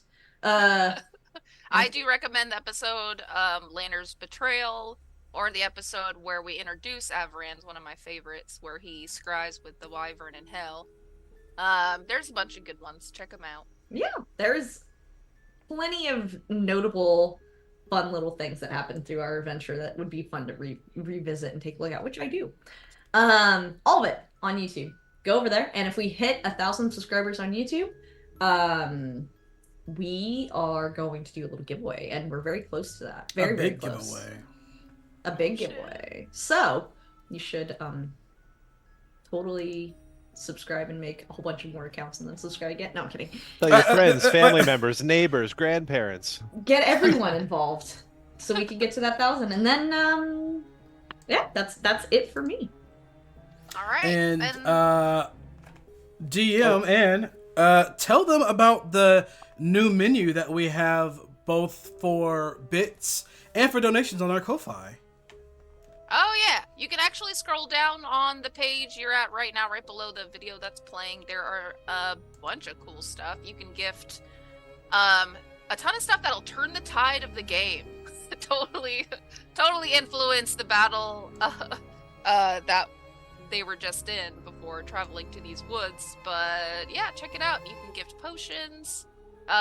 You can gift spell slots, different types, different levels of inspiration dice. And even get Calamity bitten in the ass by a random snake from wherever region we're from. Who did that? Who was it? And thanks, Galen. Oh, thanks. And I think lastly, so I want to say one of our first streams back this year when we did our recap, we also had a Q&A. And Storytime by Tig asked us, are we going to be putting any more character sheets on our Patreon? And let me tell you, we're all caught up. I spent most of the weekend getting character sheets, uploading character sheets. And so take a look at our Patreon. where you can find them all there. Let's see. Let me go back in time to see who I released. Oh, and I just literally pressed the button right now. So Avaran's character sheet is now on the Patreon. I literally just pressed the button. Let me go back to see who I released so far. Me. So yes, Toddle. We also have Lucas Farron on there now. We have Vera of the Temple of Shar, the person who we're looking for right now. We have Lander, the Betrayer, on there. We have Fancy. We have Fancy on there, guys. We also have, we also have one of our favorite guests, Kalzarath character sheet is now on there. And there are so many more things that I have waiting on the backlogs to press the send button at. So check out our Patreon. It's fun. And I'm going to start putting some special updates on there very soon. Because I've been having a little bit of a wave of inspiration on, maybe different streams or games or whatever in the future. Patreon is where you will learn about them first. So thank you, Patreon supporters. Okay, I'm done. Love you lots. All right. So, where we left off, we did meet a mysterious man and his dog in the woods, and Toddle was able to speak to him for a little bit before he said some interesting, kind of curious things about past loved ones from this curse before he disappeared. And, coincidentally pointed them in the right direction before he left. And we Toddle had the off... map upside down. Right. I love that. It happens. Someone please clip that. But yeah, that's where we left off. We left off at Calamity saying, I think I know who that was. And Calamity. Well, don't keep us in suspense, Calamity.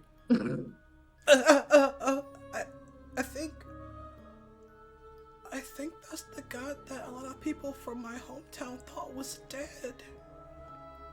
I think that was the god of light and death. He said his name was, or they said their name was Devin. Well, you can't exactly introduce yourself as the god of light and death. To me, you can. I've heard so many stories about a man with a very nurturing dog that leads you into the afterlife. Surely not. Toddle, I know before all of this you didn't really put much faith in the gods, but you've been touched by one. You literally can't say you don't know that they're there. Sure, but it just seems a little interesting. And he's just gonna go into thought. I'm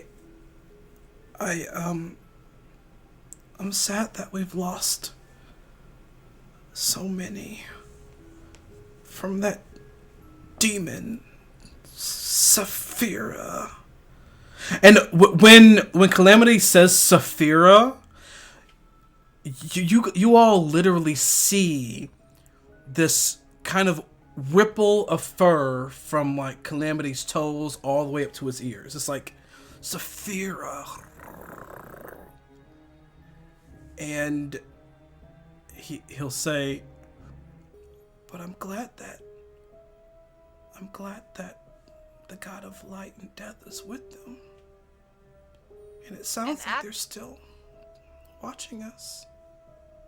And at that, Avran, you're gonna feel drawn to, because there's a couple of things that are still on the site. There's still the fireplace, which is still smoking out, and then there's his hammock is sitting there, but you do notice something weighing down the hammock, and you're drawn to it.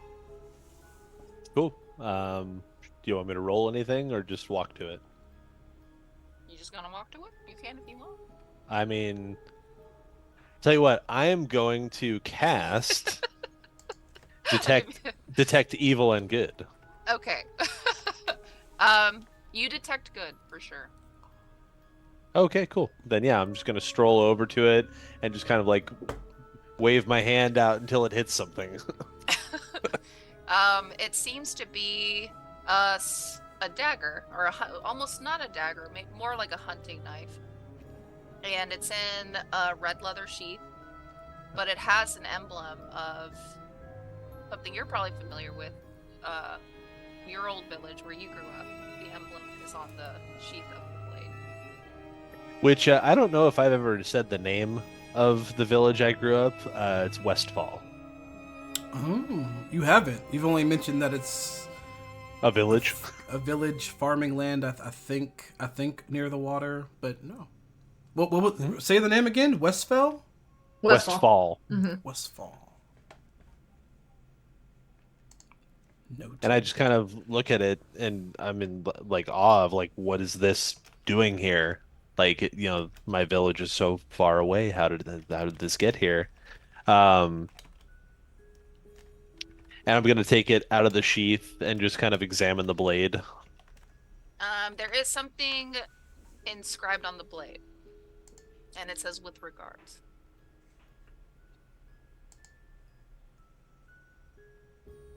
And so I'm just kind of puzzled at that, like, with regards from who? I guess this Devon god person left this for me? I'm gonna look over and just be like, do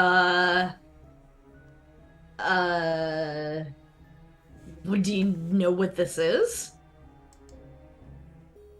I mean, I know it's a dagger, and I know that the sheath has the symbol of the village where I grew up, Westfall. And it just says, with regards. Interesting. I can only imagine maybe they left it for me. Yeah. And I'm just gonna like kind of twirl it in my hand and then just do like a couple swipes to get the feel for it. Does anything happen? Nothing does, but it's light in your hand. Okay.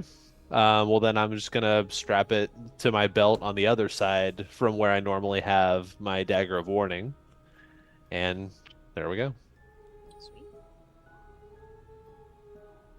You know what? Out of curiosity, I look around. I look around this area too. Roll investigation. Here we go. oh man, it was almost a nat 20, y'all. God damn. Dang. It was right there. It was, I've seen there. Investigation. A total of 11. 11. Yeah, I mean, that's all of note. It looks like there's no food or anything like that. It seems to be the tent hammock canopy thing seems to be made out of different furs and leathers from small game and a really strong rope. And there is like a wooden bowl that was carved that you assume is for the dog. You know, lads, we're in an awfully cold environment here. Maybe we should take these skins and leathers and things. Might help keep us warm if the weather should get any worse. Agreed. I think so too. So I'm going to take my new knife out and, cut the rope closest to where it's tied off so we can salvage as much of it as possible. And you have, a nice long, I would say, how long is that rope? I don't know, a long ass rope. Okay. And enough leather and fur to make a garment or even keep it as a hammock, whatever you want to do with it. Okay. And right before, as we're leaving this area, and since we have the right path now from his guidance, Calamity's gonna look back and see that wooden bowl and spoon there. And he's gonna take him and kind of hold him to his chest. DM, what's the name of that god? Mateo. Okay. I hold it to my chest, and then I But it give goes very like many this. I give this area like a last glance, and I say, Mateo. And I turn around and start hopping towards the team. Sweet. And we go onward. We press through the woods, go along the line of the trees, and you do notice a familiar area, and then you make the right turn by going a little bit more right than far left. And you start to head towards the base of one of the first mountains in this range. And it seems to be there's some brush and things like that. It looks like the whole left side of your vision is just totally cut off by these mountains that are going to start to scale up. Mm-hmm. And at this time of day, I would say it's really dark in the shadow of this place, and it's pretty bitter cold. Everyone's all bundled up though, so. Mm-hmm. But the snow does stop. Okay. Did we turn? So we turned around from the mountain range and we started heading towards the other path. No, you're back on the same path you decided to take. You're just out of the thick of the woods. You're Mm-hmm. going Okay. right direct. Okay. No ma'am, no barking. As I'm hopping along with the team, I'm gonna say, Avaran, can you tell me more about that vision you saw from the devil we killed? You said you saw the gates of this secret city we're going to, but you also saw a large manor. Do we think that manor is? Do we think that manor is one of the families? Point of order. I don't believe I told anyone about this vision. So. Oh, oops, never mind. Yes. Scratch that. I'm hopping along. I don't know shit. I'm hopping.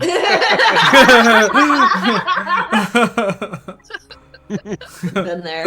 Hop, hop, hop, hop, hop. Stop trying to call me out that I don't remember shit. If anyone don't remember shit, it's me. It's me. No. Dude, okay. Well, here I am. I'm navigating. Let's go. All right, perception check. Poddle. Yeah. Okay.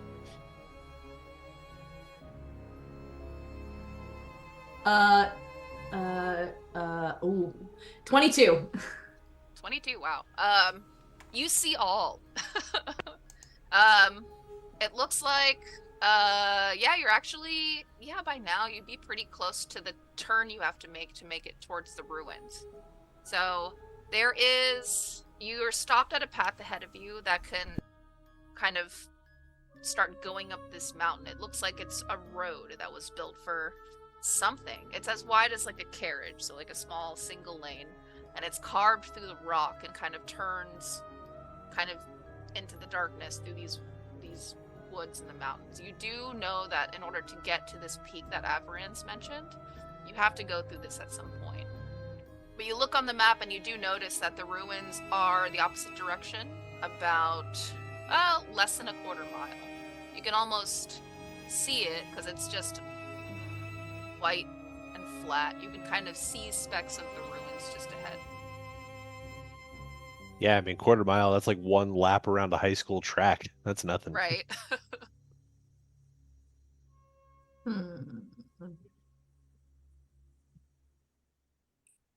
Shoot. Well, Tato, did our god friend tell you anything about these ruins? not really. Just that there's nothing in them. Apparently, they're pretty desolate, so that's kind of good. Might find a creature that maybe resides in it. Maybe, but I mean, other than maybe finding some useful resources, it sounds like this god person seems to think that we're not going to find Vera there. yeah, I agree. But it is a good place to hide if we need it. So. Wait, I missed something. What do you mean the god thinks we're not gonna find Vera? Well, So, well, Total was just saying that they don't think there's anything there In the ruins. in the ruins. that doesn't mean that someone like Vera couldn't be hiding out there, or maybe they know the secrets there, so that they can find what they need. Like, we don't know. We Oh, only don't know get that- me wrong. I still want to go there. I still want to see if we can find anything useful. I'm just saying maybe we don't get our hopes up that we're going to find Vera there. Yeah. But just like. I just chose the safer route for all of us involved, plus getting us towards our destination. But it'll be. This will be difficult to try to find another person. Yeah. You guys, we just saw a god. Again! Anything is possible. And I just kind of shrug at that, like, well, I mean, this is like the fourth god we've seen at this point. You're not wrong. They are just, I mean, I feel like we're going to find gods around every corner from this point on. Well, I mean, this is the one that went missing. Like I said, I thought everyone that I grew up with was like, oh, he's been dead since the war. True. So it's kind of sort of a big deal. I feel like, but maybe I'm skeptical. And Avaran kind of pauses at that, like, yeah, I guess not even really taking into a consideration that was the god, just because it looked like a normal dude. Right. I think, wow, you're right. That was kind of special. Yeah. What a nice moment for the three of us to share. Glad I could just, sniff him out and be like, hey. I kind of, at this point, wish we just went it just all together. But Well, I mean, to be stealthy. we didn't know what was up Yeah, ahead. What if it had exactly. been like a band of goblins and we had to Yeah. fight 30 of them in one shot? It would have been better not to, raise the Yeah. suspicions. It was one roll away from a band of goblins. So that's Yeah. kind of funny. I like the idea of like of God like opening the clouds. Like, well, you guys are actually pretty close. Pretty close. Hate to tell you. I But, like the idea of Anne making decisions like it's a wild magic table. It's just like, well, I mean, I rolled. It was the god, but it could have been goblins. The role of DM. You can do anything. But Calamity will say, kind of stand up a little taller and say, I think with 4 gods on our side, that the Hellraisers could do anything.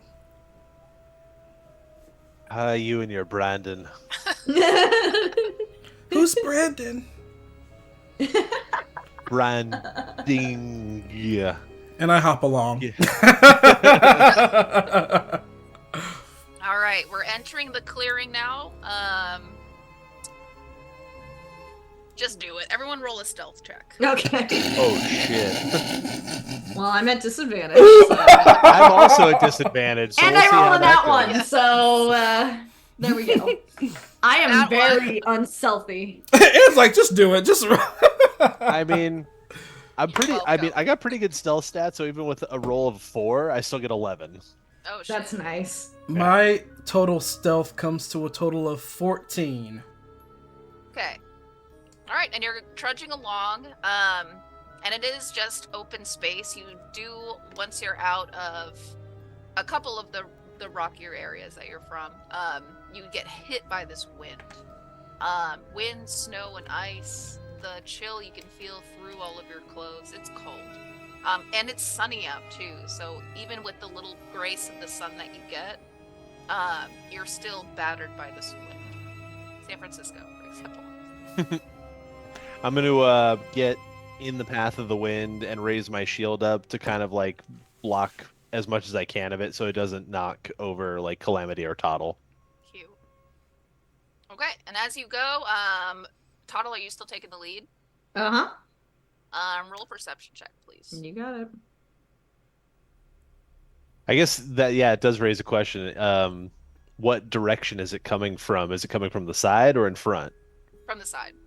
Okay. See? Yeah, yeah. So I have 15. 15? Oh, that's pretty good. You do notice what looks to be an arrow in the snow. Oh? I will walk over and examine said arrow. Okay. Would you know this? I think you would. It's definitely an arrow from. I think you guys have faced. No, you haven't faced them yet. You never got there. So never mind. You don't know. It's just an arrow. It's just an arrow. It looks like it was made from the woods you just came from. Okay. It's a strong wood. It seems to be owl feathers on the end of it. Okay. So it's a quiet arrow, and the arrowhead itself is made of stone, and it's very, very small. Interesting. All right. I will pick it up and take note.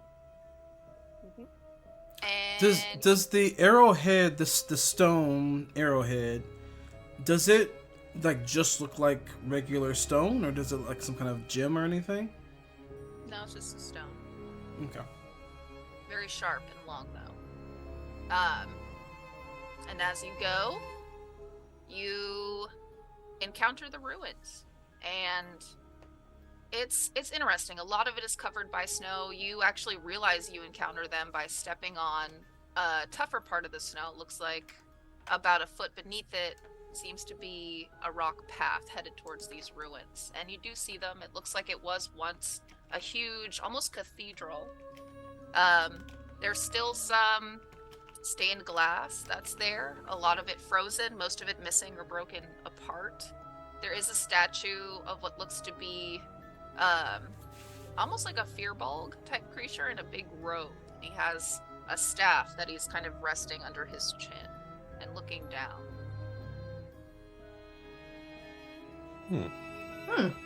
Does that Firbolg depiction, does that ring any bells for me? Does that like seem familiar to me? A Firbolg man with the staff like that? Roll history check. Let's see. Okay. Why not? Maybe you do.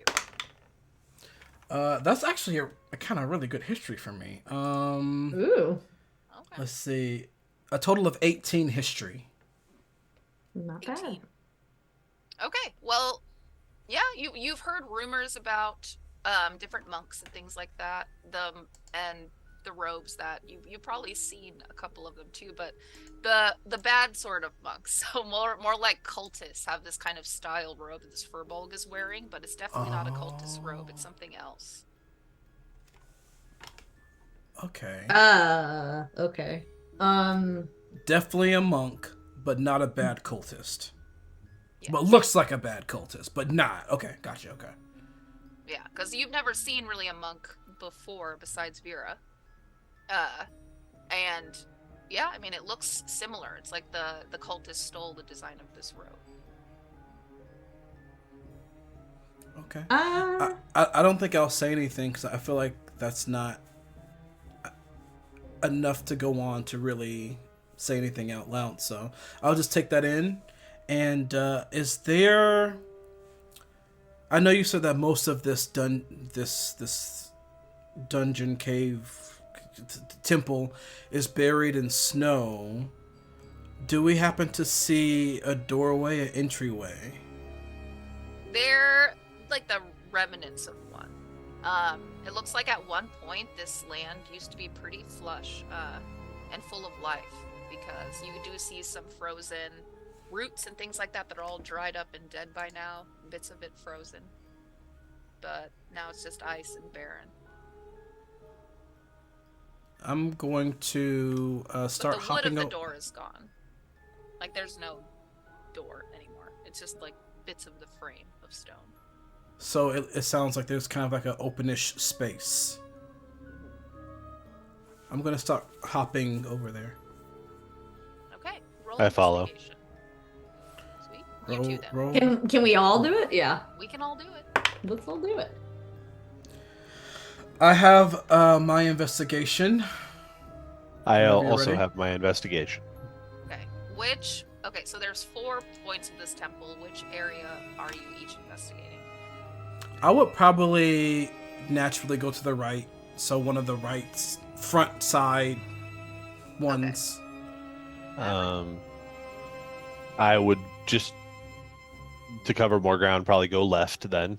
And I'll do same. I will go into a direction that is not the direction they picked. Okay, so you're probably gonna go towards the statue. Okay. I'll start with you then. Okay. As you investigate the statue, there seems to be something inscribed on the stone piece that he's standing on. It is buried in snow though, but if he were to kind of waft it clean, it seems to be almost like a poem of sorts. And a poem talking about, setting sun, rising in the east and setting in the west, and something about it touching the water. And that's kind of all it says. Around it, there doesn't seem to be much else, except you do see some of the stone has been recently damaged. From what you can assume is bits of arrow. It looks like there's been a battle here recently. You do start to notice more feathers that are similar to the arrow that you found in the plains. Avran, you are, I would say, more towards the back of the cathedral behind said statue, and a lot going on here. It looks like there's a pile of old books. A lot of it tends to be all of the same, almost like, how they have stacks of Bibles in like a Catholic church. It's a similar thing, but inside seems to be a ton of different spells. You go through some of the people mentioned. You don't recognize any of these names. And you do notice, what was your roll? Sorry. It was 18. Okay. You do see one of them has been written on by someone else. It looks like someone is taking notes on these spells. And then as you're kind of flipping through the book, it looks like the writing seems to get a little bit, I don't know, like lazier. Looks like it doesn't really tie in all of the letters, and the writing seems to fade off, and it doesn't get through the entire thing. But it's notes on different things to collect, like if a ritual asks for certain pieces, he notates where in the forest you can find these things. And I grabbed this book with a mind to bring it to Toddle, because I know Toddle will want that. Yes. There's also vials of holy water, too. You find 4 or 5 of those. I'll pocket those. Yes. And then, that's about it. And Calamity, I almost called you GW. You're on the opposite side by the door. And you are actually alarmed, because you're seeing a couple of similar arrows that Toddle found, but a lot of these are a little bit more new.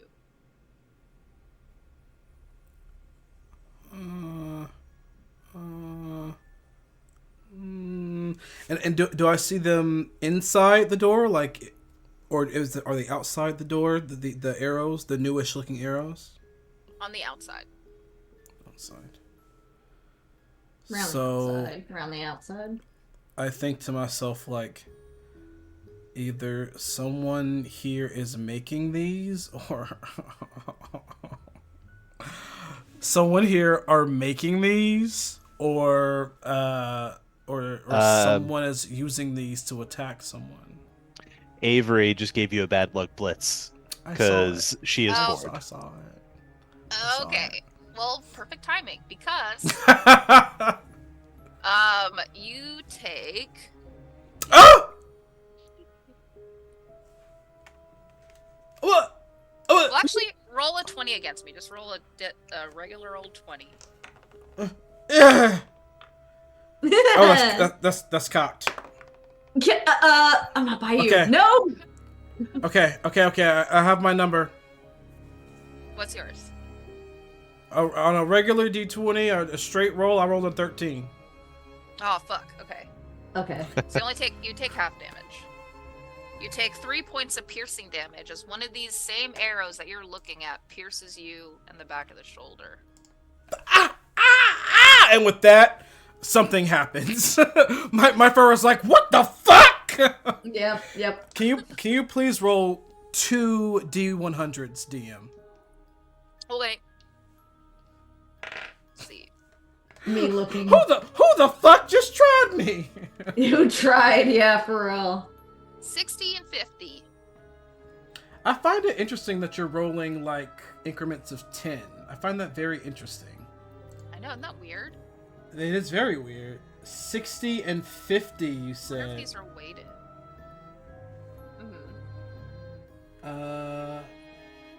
Okay, that's not great. What's the other one? 6. What's this one?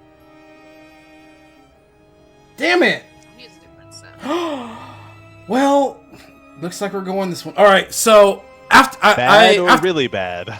after I get shot, I like go to my fur goes crazy and I go to scream, but nothing comes out but black bubbles.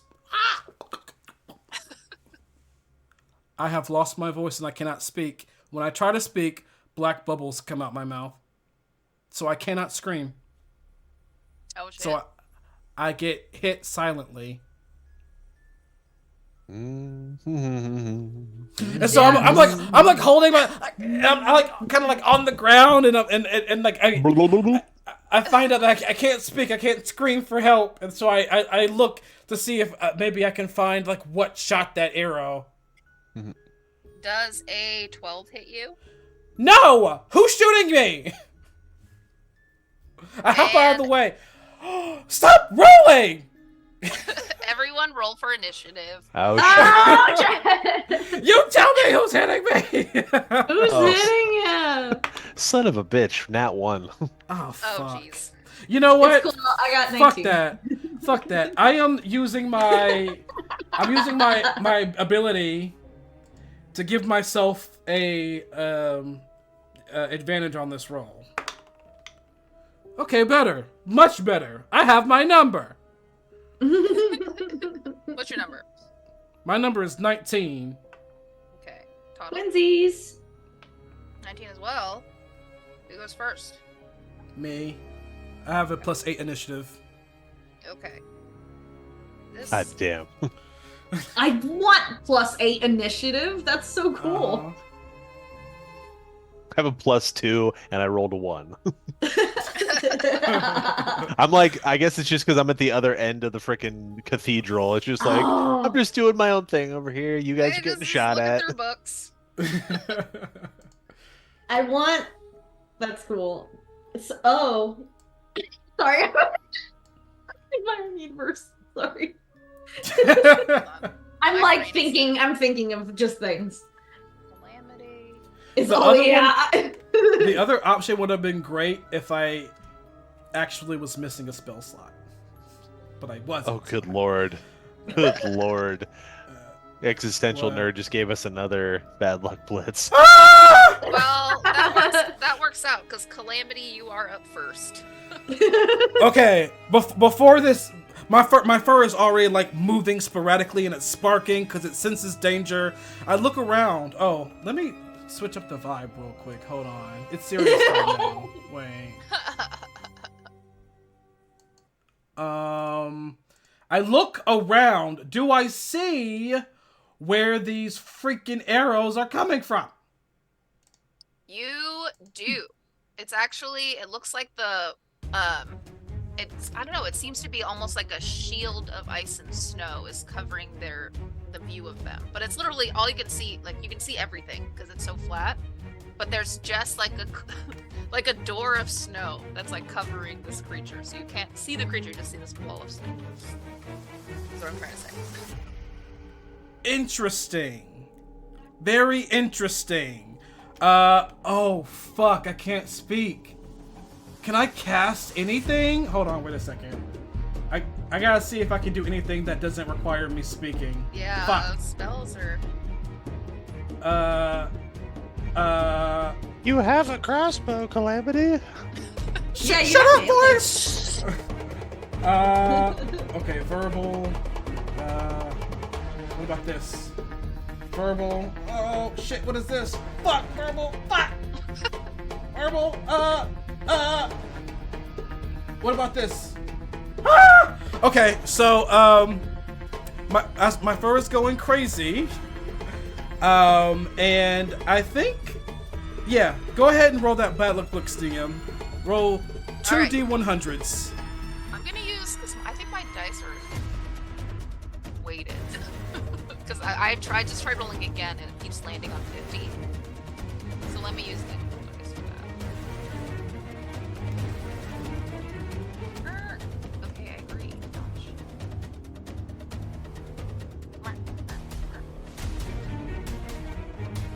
I had a plan until I figured I remembered that I can't 44, speak. 46.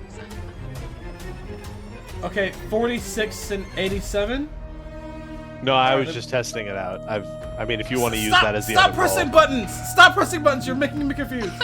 DM, what'd you roll? 46, actually. Roll one more time. Roll one more D100.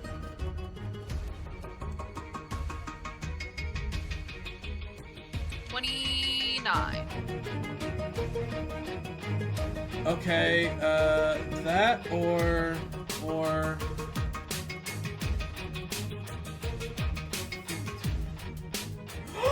okay, so right as I like go to scream and nothing happens and I see this thing with this frozen door, my fur is going sporadic and I get sucked into a black hole. And I will pop out of that black hole right beside Toddle. As that was a teleport. Nice. Oh, hi. He's gonna not even notice. Like, he's gonna thought he just like walked up. Like, And as I come out of a black hole and like right in front of you, I go to scream. And all you see are black bubbles. black bubbles. Yeah. Oh, An what arrow sticking out happened? of your shoulder. And an arrow sticking out of me. That's what you see. And I can't do anything, so that is my turn. All right, Toddle. Yeah, then it goes right to me. Can I? You don't have any like ailments, like you're not poisoned or anything, right? You don't know. I can't talk. Fuck me. Okay, well. Fuck you. Fuck me. No.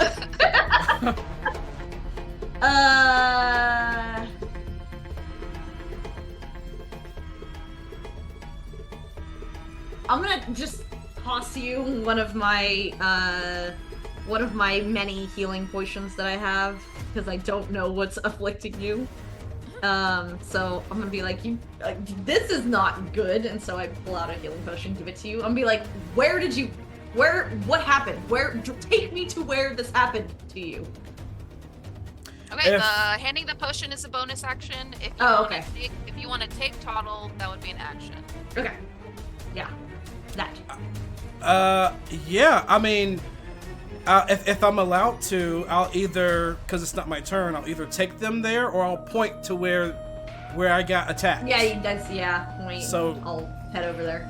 Yeah. And Toddle, you do go and you notice a random ass wall of snow in the middle of this plain. Oh, okay, cool.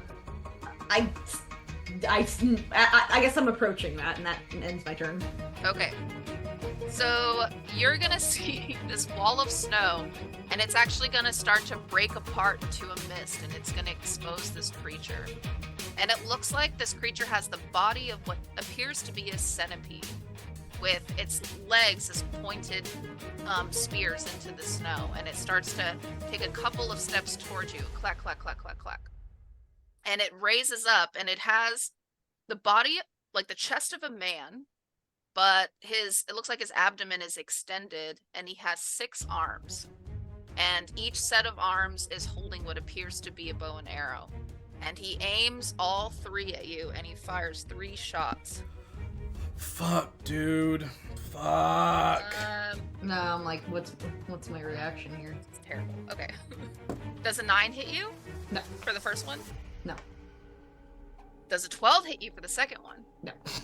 It. And yeah, that won't hit you either. So he's going to use his ability, and he's actually going to cast a spell. So go ahead and make a shit. Let's see, is that? Yeah, it's like that.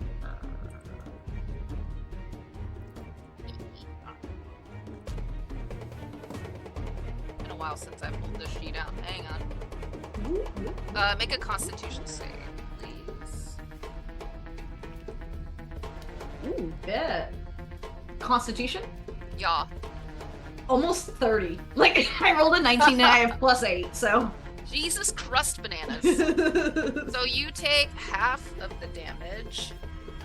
The snow that kind of appears in an orb around him are gonna sort of harden into and elongate into long glass spears, and he's gonna throw these spears at you. Okay. God, really? Okay. So you take 12 points of piercing damage, Okay. as the majority of them do tend to miss, but a couple of the icicles sink into both of your shoulders and one into your shin, just below your knee. Ah! I'm just like shaking him off. And that does end Dude's turn. He is actually going to use the rest of his movement to approach you faster. So he's going to lower his body and kind of disarm all the bow and arrows. And he's going to kind of, with all of his legs, very centipede-like, crawl towards you and right upon you really fast. And you get a closer view of his face. It looks like he has the face of a man without a nose, and it looks like his face is just kind of stretched out. So his eyes are almost like just what do you call it? Like flat slits that kind of almost go to all the way to the sides of his head, where you notice he doesn't have any ears anyway. Avrian, you're up next. You hear the commotion happening. You hear. I was gonna say commotion too. There we go. Because sound travels far where you're at. And it doesn't take you long to notice this giant creature just about to appear above Toddle. I would certainly hope that I would notice a human centipede. Someone was gonna say that. I knew it was gonna be you too. It was gonna happen. Okay, and so I am. How far is it from me? Man, how long? Me and distances. 40 feet. That's 40 not bad. feet. Okay. Yeah. So Also, we got another bad luck blitz. Oh, Good we'll lord. get there. Man, they're just fucking with I calamity. love today. this. I love it so much. All right. So I am going to close as much of the distance as I can. Which, yeah, it says that my walking speed is now 20 feet. So I wonder if that Yeah. just automatically slowed me down because of that armor. Only when dashing. Interesting, because yeah, normally it's 30, but now it says 20 that I put just regular plate armor on. Oh. Anyway, well, I'm gonna go 20 feet then, because I'm like clanking along, and I'm only gonna get halfway there, but I'm gonna take a firebolt and hurl it at this monster. Okay.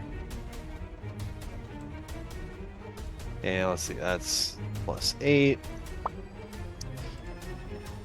So that's a 19 to hit. That hits. Yeah. All right, and that is 3d10 of fire damage. Let's see. Let's see. 6, 9, and 1. That's 16 fire damage. Okay. Let's see. Trying to think. You know, I'm gonna use my. I think it's a bonus action. Let me double check. Yes, bonus action. I'm gonna cast a vow of enmity on this creature, meaning that I get advantage on attack rolls for the next minute. Okay, sweet. And that's that in your turn? That ends my turn. Sweet. Calamity, you are up, and you have a bad luck blitz. I do, ma'am. Let's see. Roll it twice, please. 71 for for 26.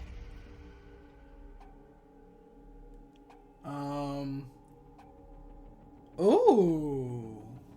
Okay, let me look at the other one first.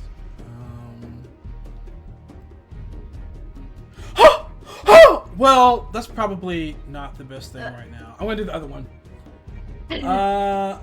Okay.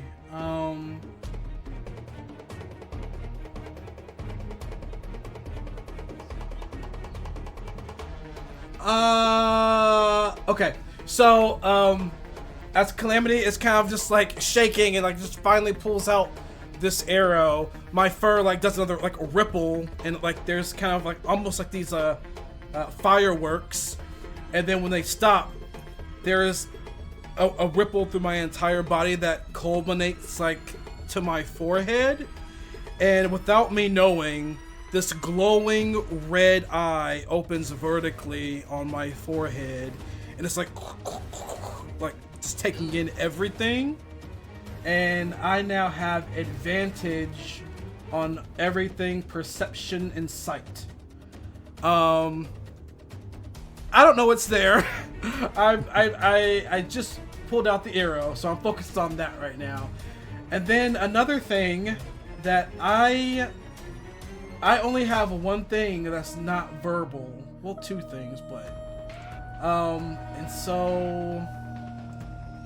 and those things are only reactionary. So what I'm gonna do is I'm going to throw this arrow down. And I'm gonna reach and take out my. What do I have? I so rarely use weapons anymore. Put down your hands. Maybe I don't want to do a crossbow. I'm gonna take out my crossbow. Oh my god. I take out my crossbow. By the way, Nordic Geek gave you an auto succeed. Thank you. That damage. I take out my crossbow and I'm gonna shoot it. If I can. I ran where Tuttle was, or not ran. I teleported where Tuttle was, and now I'm like running after Tuttle and taking out my crossbow, like. And if I am able to see the thing, which I can run faster than Tuttle, so I feel like I can get there pretty quickly. Once I see the creature, like the last time I saw it, it was just something behind a frozen door. Now I see the full horror of it, and I'm just like, and again, like black bubbles, and I'm going to shoot, and I'm going to use that auto succeed to hit them. Remember, there's an auto crit option, so auto succeed is probably for skill checks. Oh, wait, let me look. I'm looking. Oh yeah, I think you're right. Yep. Okay, so let me roll this. Crossbow +2. Let's see if I can hit this guy. Oh god, that was almost really bad, y'all. That was almost super bad.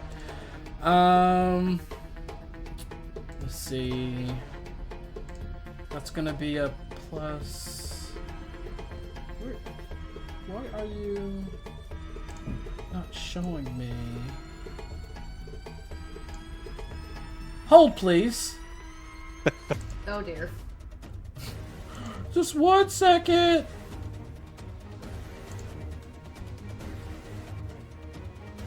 Okay, so that's going to be a total of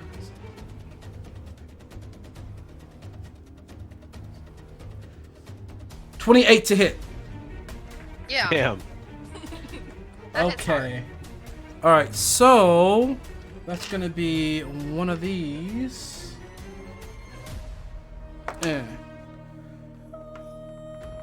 So that's gonna be a total of this is so tiny for me. 9 points of piercing damage. Okay. That's something. Don't you smile at me, Chris. I wanted to do something else, but I can't speak. So yeah, I moved. I did that with my action. I have a really cool bonus action thing that I can't do because I can't speak. That's my turn. I'm done. All right. Toddle, you're up. Okay. I would use this new sword. Can I use? I'm right there. It's the thing's right by me, right? Can I use the new sword? You sure can. He's Oh, within boy. 5 feet of you. I'm gonna use the sword. I don't know any properties about this sword yet, though, so you might have to help me. Okay. You're just gonna try to swing it? Hit him with Yes. it? Okay. Just roll something. I'll give you the sheet for it later after the game. But roll with disadvantage because you're not proficient in the sword. Absolutely not. Oh, I got a nat one. You fumble and it actually, the weight of the sword is a little overwhelming and it knocks you prone. Great. Like the dark saber. Yeah, I think that's all you can do, right? I'm gonna bonus action sanctuary myself because I'm a fucking idiot. Fair enough. Okay, I got a sanctuary on me. Okay, so the creature's turn. Okay, hold on a second.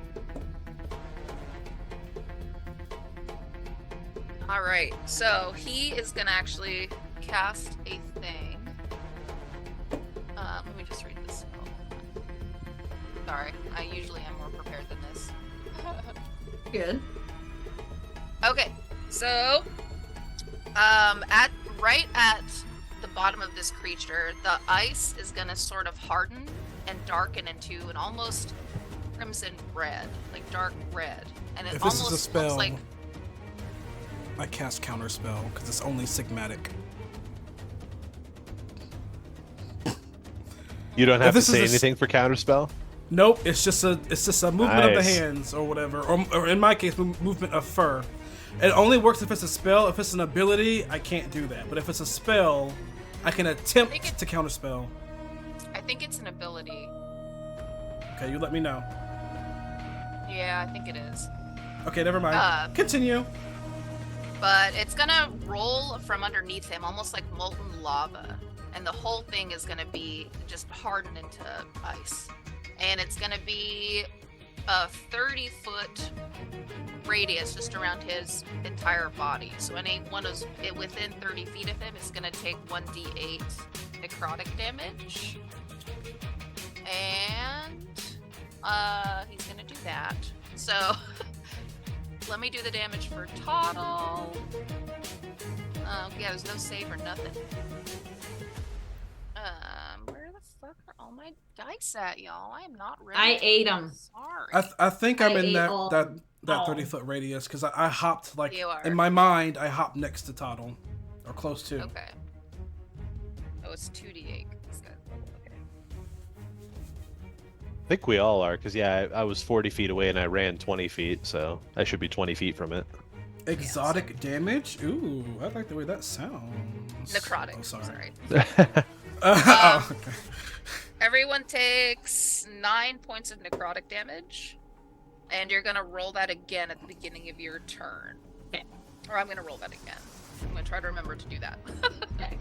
But in the meantime, he is also going to try to devour Toddle. So Oh, his shit. While mouth I'm is- in sanctuary? Can he do that? Maybe he can. He has It to can- make a wisdom so- save first. Yeah, That's yeah. right. Okay. And like area attacks, I can get damaged by, but yeah. Oh. 16? Nope. Shit. Okay. Well, he's gonna try to devour you. His mouth is gonna stretch open, Quick and thing, it's gonna DM. look like. Quick thing. Yeah, Go yeah. ahead. Tell me This- now. this- before I th- finish this my is thought. this is probably gonna fuck me over, but I'm gonna be honest with you. So when a creature can't attack Toddle because of the sanctuary, they either change their target or lose it, and I am by Toddle. I know. I'm getting there. Oh, okay. I didn't know. I was just being honest. Oh yeah, just make sure I'm not missing anything, because this character sheet I did not prepare. But his mouth is gonna stretch open, and it's gonna feel like, what are those little antennas or like pedipalps are gonna come out of the center of his mouth, Oh my and God. it's gonna kind of those little phalanges are gonna come and try to get Toddle, but he's gonna be unsuccessful. Some force is like keeping his mouth from closing in on him, and yeah, he's gonna direct his attack at Calamity. Shit. It's gonna be the first time I've been. Calamity has been swallowed. Damn it. Does a 6 hit you? Probably not. A 6? What is his what did you roll on the die? I rolled a 2. Wow. No, that doesn't get me. Well, fuck. Okay, never Oh, mind. darn. He's just sitting there with his mouth open. and that ends his turn. That's what she said, literally. Oh my god. Avaran, you take damage again, so sorry. Ink and Liar, welcome. Thank you so much for the raid. You guys came in just in time because I, the little bunny, almost got swallowed. So, welcome. Welcome. They're getting attacked by the human centipede. So, you take 9 points of necrotic damage. Done. When you feel like your foot steps on this like dark ice, almost like all of your joints are gonna kind of lock up, and it's gonna be kind of difficult. You can still move, but it feels like really like all of your joints and all of your fingers, even your neck, turning your head is gonna be incredibly painful. But you're up. What are you gonna do? What are you gonna do? So I only need to move another 10 feet to be able to hit it with my snake sword. Yes. And so I'm going to move 10 feet to it and start swinging. Do it. All right, first attack is a total of 22. Yeah, that is. Get them D6s out and Jesus. a D8. Good luck. All right, so 17 regular damage. I forgot the extra. And then 3 fire damage Okay. on the first attack. And then actually I rolled 1 point higher on the second attack, so 23 to hit. Yep, that is. All right, so now we've got 15 regular damage, 2 fire damage. Okay. Action surge. I got Ooh. Yay. I love it when you do action surge. Yay. oh, so fun. Great. All right. So attack number 3 is a total of 16. That hits. Nice. And you know what? He's gonna really try and take some monster down in this turn. So he's gonna pump it with a level 2, which is an additional 3d8. All right. So here we go.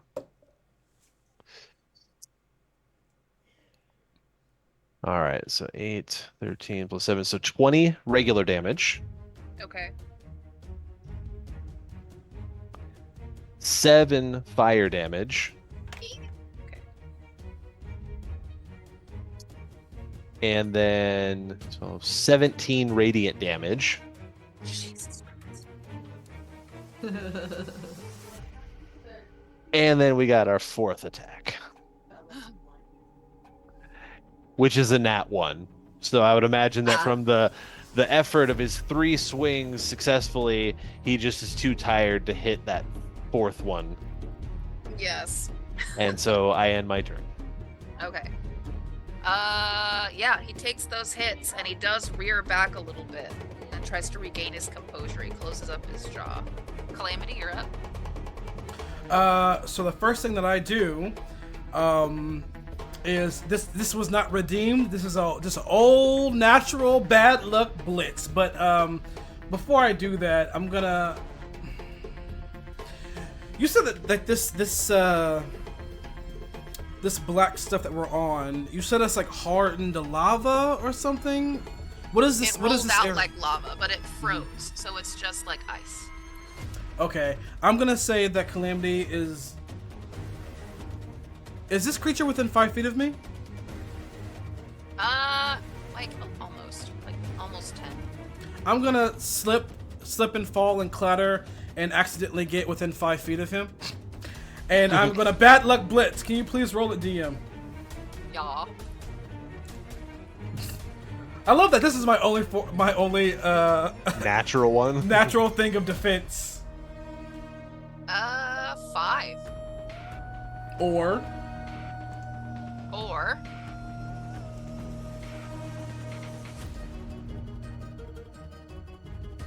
8. Wow. are you rolling D100s? Yeah. Okay, That's just making crazy sure. that they're so close. Yeah. Let's see. D&D Beyonding it. Oh, it finally happens.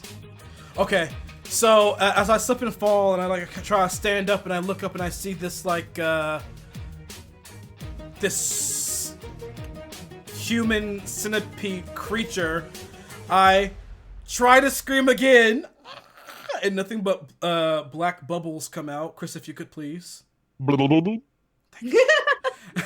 And my fur is gonna go crazy, and it's it happens fast, but it's almost in slow motion. My body goes completely black.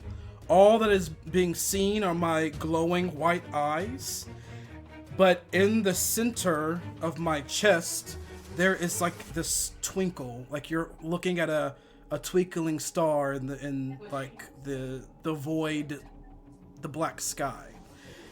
And that twinkle slowly fades, and you hear a muffled as you watch a dying star implode on itself and send out this wave of cosmic fire from this star, and it grows and grows, and it comes out through me as I am a doorway into the beyond, and goes everywhere. It explodes from me as a fireball. Everyone, including this creature, has to make a dexterity save against me. Oh, shit.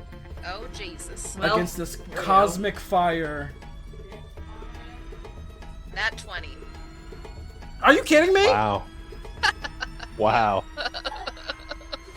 Uh, 14 for me. 14 for me. you. Or excuse me, 15. 11. 11. 11 for I'm done. you. Okay, for that nat 20, let me, I think, what can I do? What can I do? It was a saving throw. Ugh. But it was a natty. I don't think that works. Fine, you succeed. The creature succeeds. Toddle, by the way, Toddle, if you're within 10 feet of me, you get a +3. Oh, I don't think he is. 14. Is he? This is Within 10 feet, I think so by now. Okay. Because the I'm thing came by up the to thing, like yeah. bite both of you, and then I'm 10 feet from it, so. Yeah. So the only one who succeeds is the creature. Everyone else fails. So that's gonna be I'm resistant to fire damage, by the way. good stuff. I'm Good not. stuff. That's good. I only. So let me just. I was copy. Let me just look up the damage for this. Paste. Okay. Tell me what it does, or how much damage it is. Boom. Thinking. All right. So it's gonna be 1, 2, 3. All right. So as it shoots from me, oh shit. 5, 6, 7, 8. I love how I can literally only fight with my bad luck blitzes this game. All right.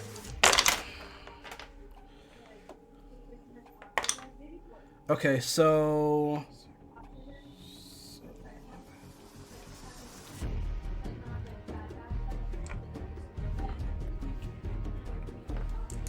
everyone is gonna take. Everyone who failed is gonna take 25 points of fire damage, and the creature takes half of that. So, Okay. what is that? 13, 12? One of those. And you take 9 points of necrotic damage for the ice thing he made. Ah! Noted. Huh. Yeah, and Toddle is Um, like, oh. So 9. So after that, I think Calamity is just a little bit stunned by that random surge of power, and that's my turn. Toddle, go ahead and take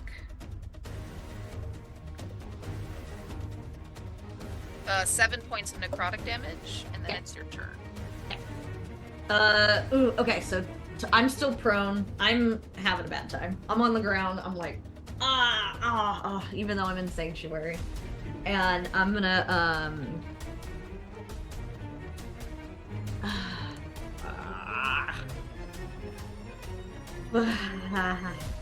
I know. yeah, I know. I'm like, I think I'm just gonna have to stand up, and I think I'm just gonna stand up and chug a potion. Yeah, fair play. I think that's what I'm gonna do. I'm gonna stand up and chug a potion. Because, let's see. Okay. Alright, take that healing. Is that gonna end your turn? That'll be it for me. Yeah. All But right. I'm no longer prone, so that's cool. Yeah, so the creature is going to use his ability to manipulate the ice around him to kind of shield him from this fire blast. And at that, he's going to look at both the littles kind of on the ground and lose a little bit of interest. And he's going to lock eyes with Avran. He is going to shove past the two of them, and he's going to attempt to grapple you. So, let's see. It's a dirty 20. Athletics check. You're asking me to roll an athletics check? Your strength. Roll a strength check against it. Okay. Let's see. So a strength check would be a total of 10. Okay, so he does succeed in grappling you. So he's gonna, with not his human arms, but his centipede body, he's gonna kind of come up on you, and you're gonna see these little, what do you call them? His other leggies are gonna grab you, and it's actually gonna try to pierce through the armor. It's gonna have a little bit of a difficult time, but he's trying to find a weak point in your armor. He's gonna try to find your rib cage to splay it open. Well, that's not fun. But it is gonna take him a turn to do that because of that armor, I think. Yeah. So, but in the meantime, he is going to try to suffocate you with his ice magic. So go ahead and make a save, but I don't know which one. A Constitution save. Alright, here we go. 28. Jesus. Okay. So it has no effect. Okay, never mind. He's gonna try to make an orb around the both of you, and he's gonna try to suck out the oxygen from it, but he's having trouble. He's having a hard time doing it. And that is gonna end his turn. Avran, you're up. You are grappled by him. So if I'm grappled by him, does that mean I don't take the ice damage from the floor anymore? Right. 'Cause Okay. You're like being held by him. Gotcha. But I think you have to make a strength check to break out of his grapple. That's so intimate. What, check or saving throw? Check. Alright. 17. 17. Does that succeed? It does. You Yay. break out of his grip. Damn it. Anticlimactic. Well, I mean, Avern's a strong guy. So I would imagine, I drop to the ground, like, right at him, like, right at his feet or whatever. Like, Yeah, he this lets you close. go completely. Like he almost picks you up, so you're like on your tippy toes, but you break out of his grapple and you drop onto the ground. Gotcha. But you're right underneath him. So I'm not necessarily even going to take a step back because I don't want to create an opportunity attack. But I'm just going to position 1 foot back to, like, brace myself, and I'm going to, like, do an upward cut. Oh, jeez. Okay. All right. That is 23 to hit. That hits. All right. And you know what? I am going to pump it with another smite. Yay. Oh, man. All right. There we go. Get all my d8s. We're just going to roll. All right. So regular damage on this is 16, 6 fire damage, Okay. and then 13 radiant damage. Okay. And then what goes up must come down, so I'm going to bring it down for another attack. Okay. Oh shit. Mm-hmm. Oh, by the way, Chris, could you please tell us what your smites look like? Yes, I will, because we discussed this and I have not been doing that. So, the radiant energy that I draw in and that ignites the sword, it isn't your typical white radiant energy. It's almost like a very bright lavender. Imagine, if you will, Mace Windu's lightsaber. That's kind of what it looks like. Nice. And so just this burst of lavender radiant energy once it hits. My other attack was a 21 to hit. That Wow. hits. And so we're going to pump that one with another smite.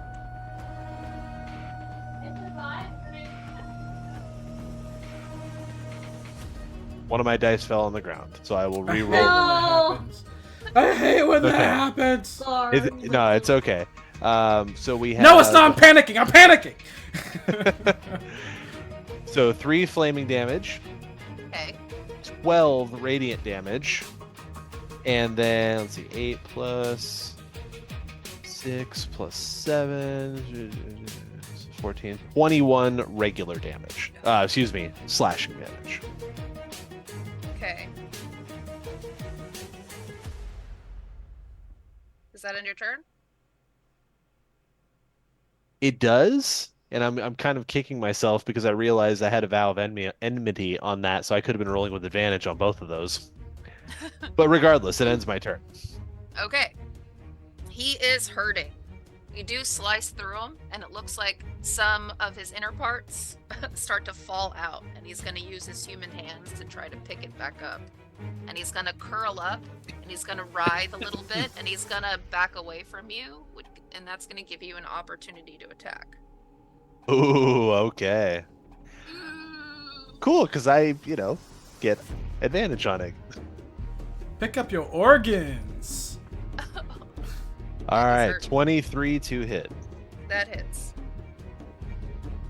And on this guy, I am going to go balls to the walls. I'll do a level 3 smite on this guy. That sounds so Okay. Let me- impressive. Let me just get my dice.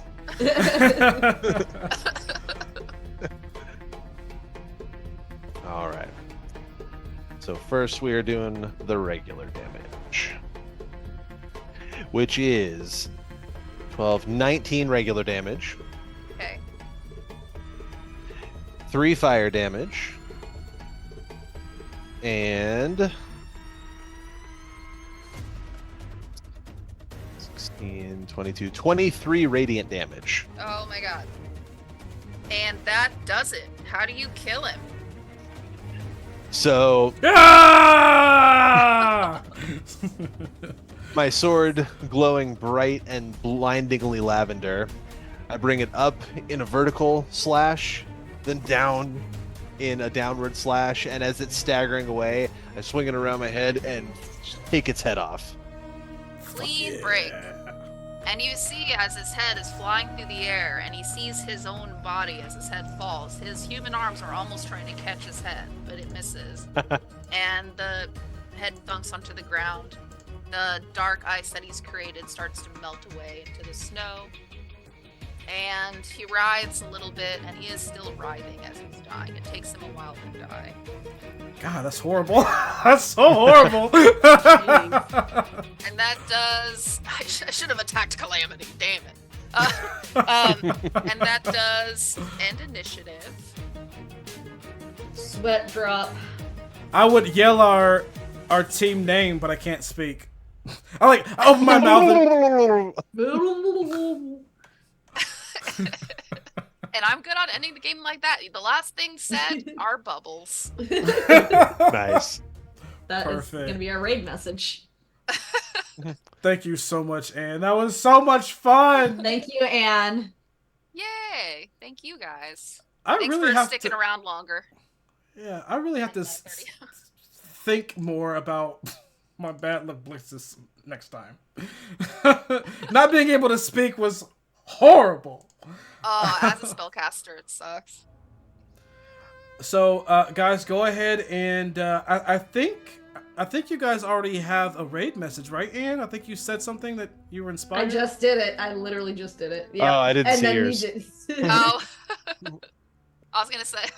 I like yours better.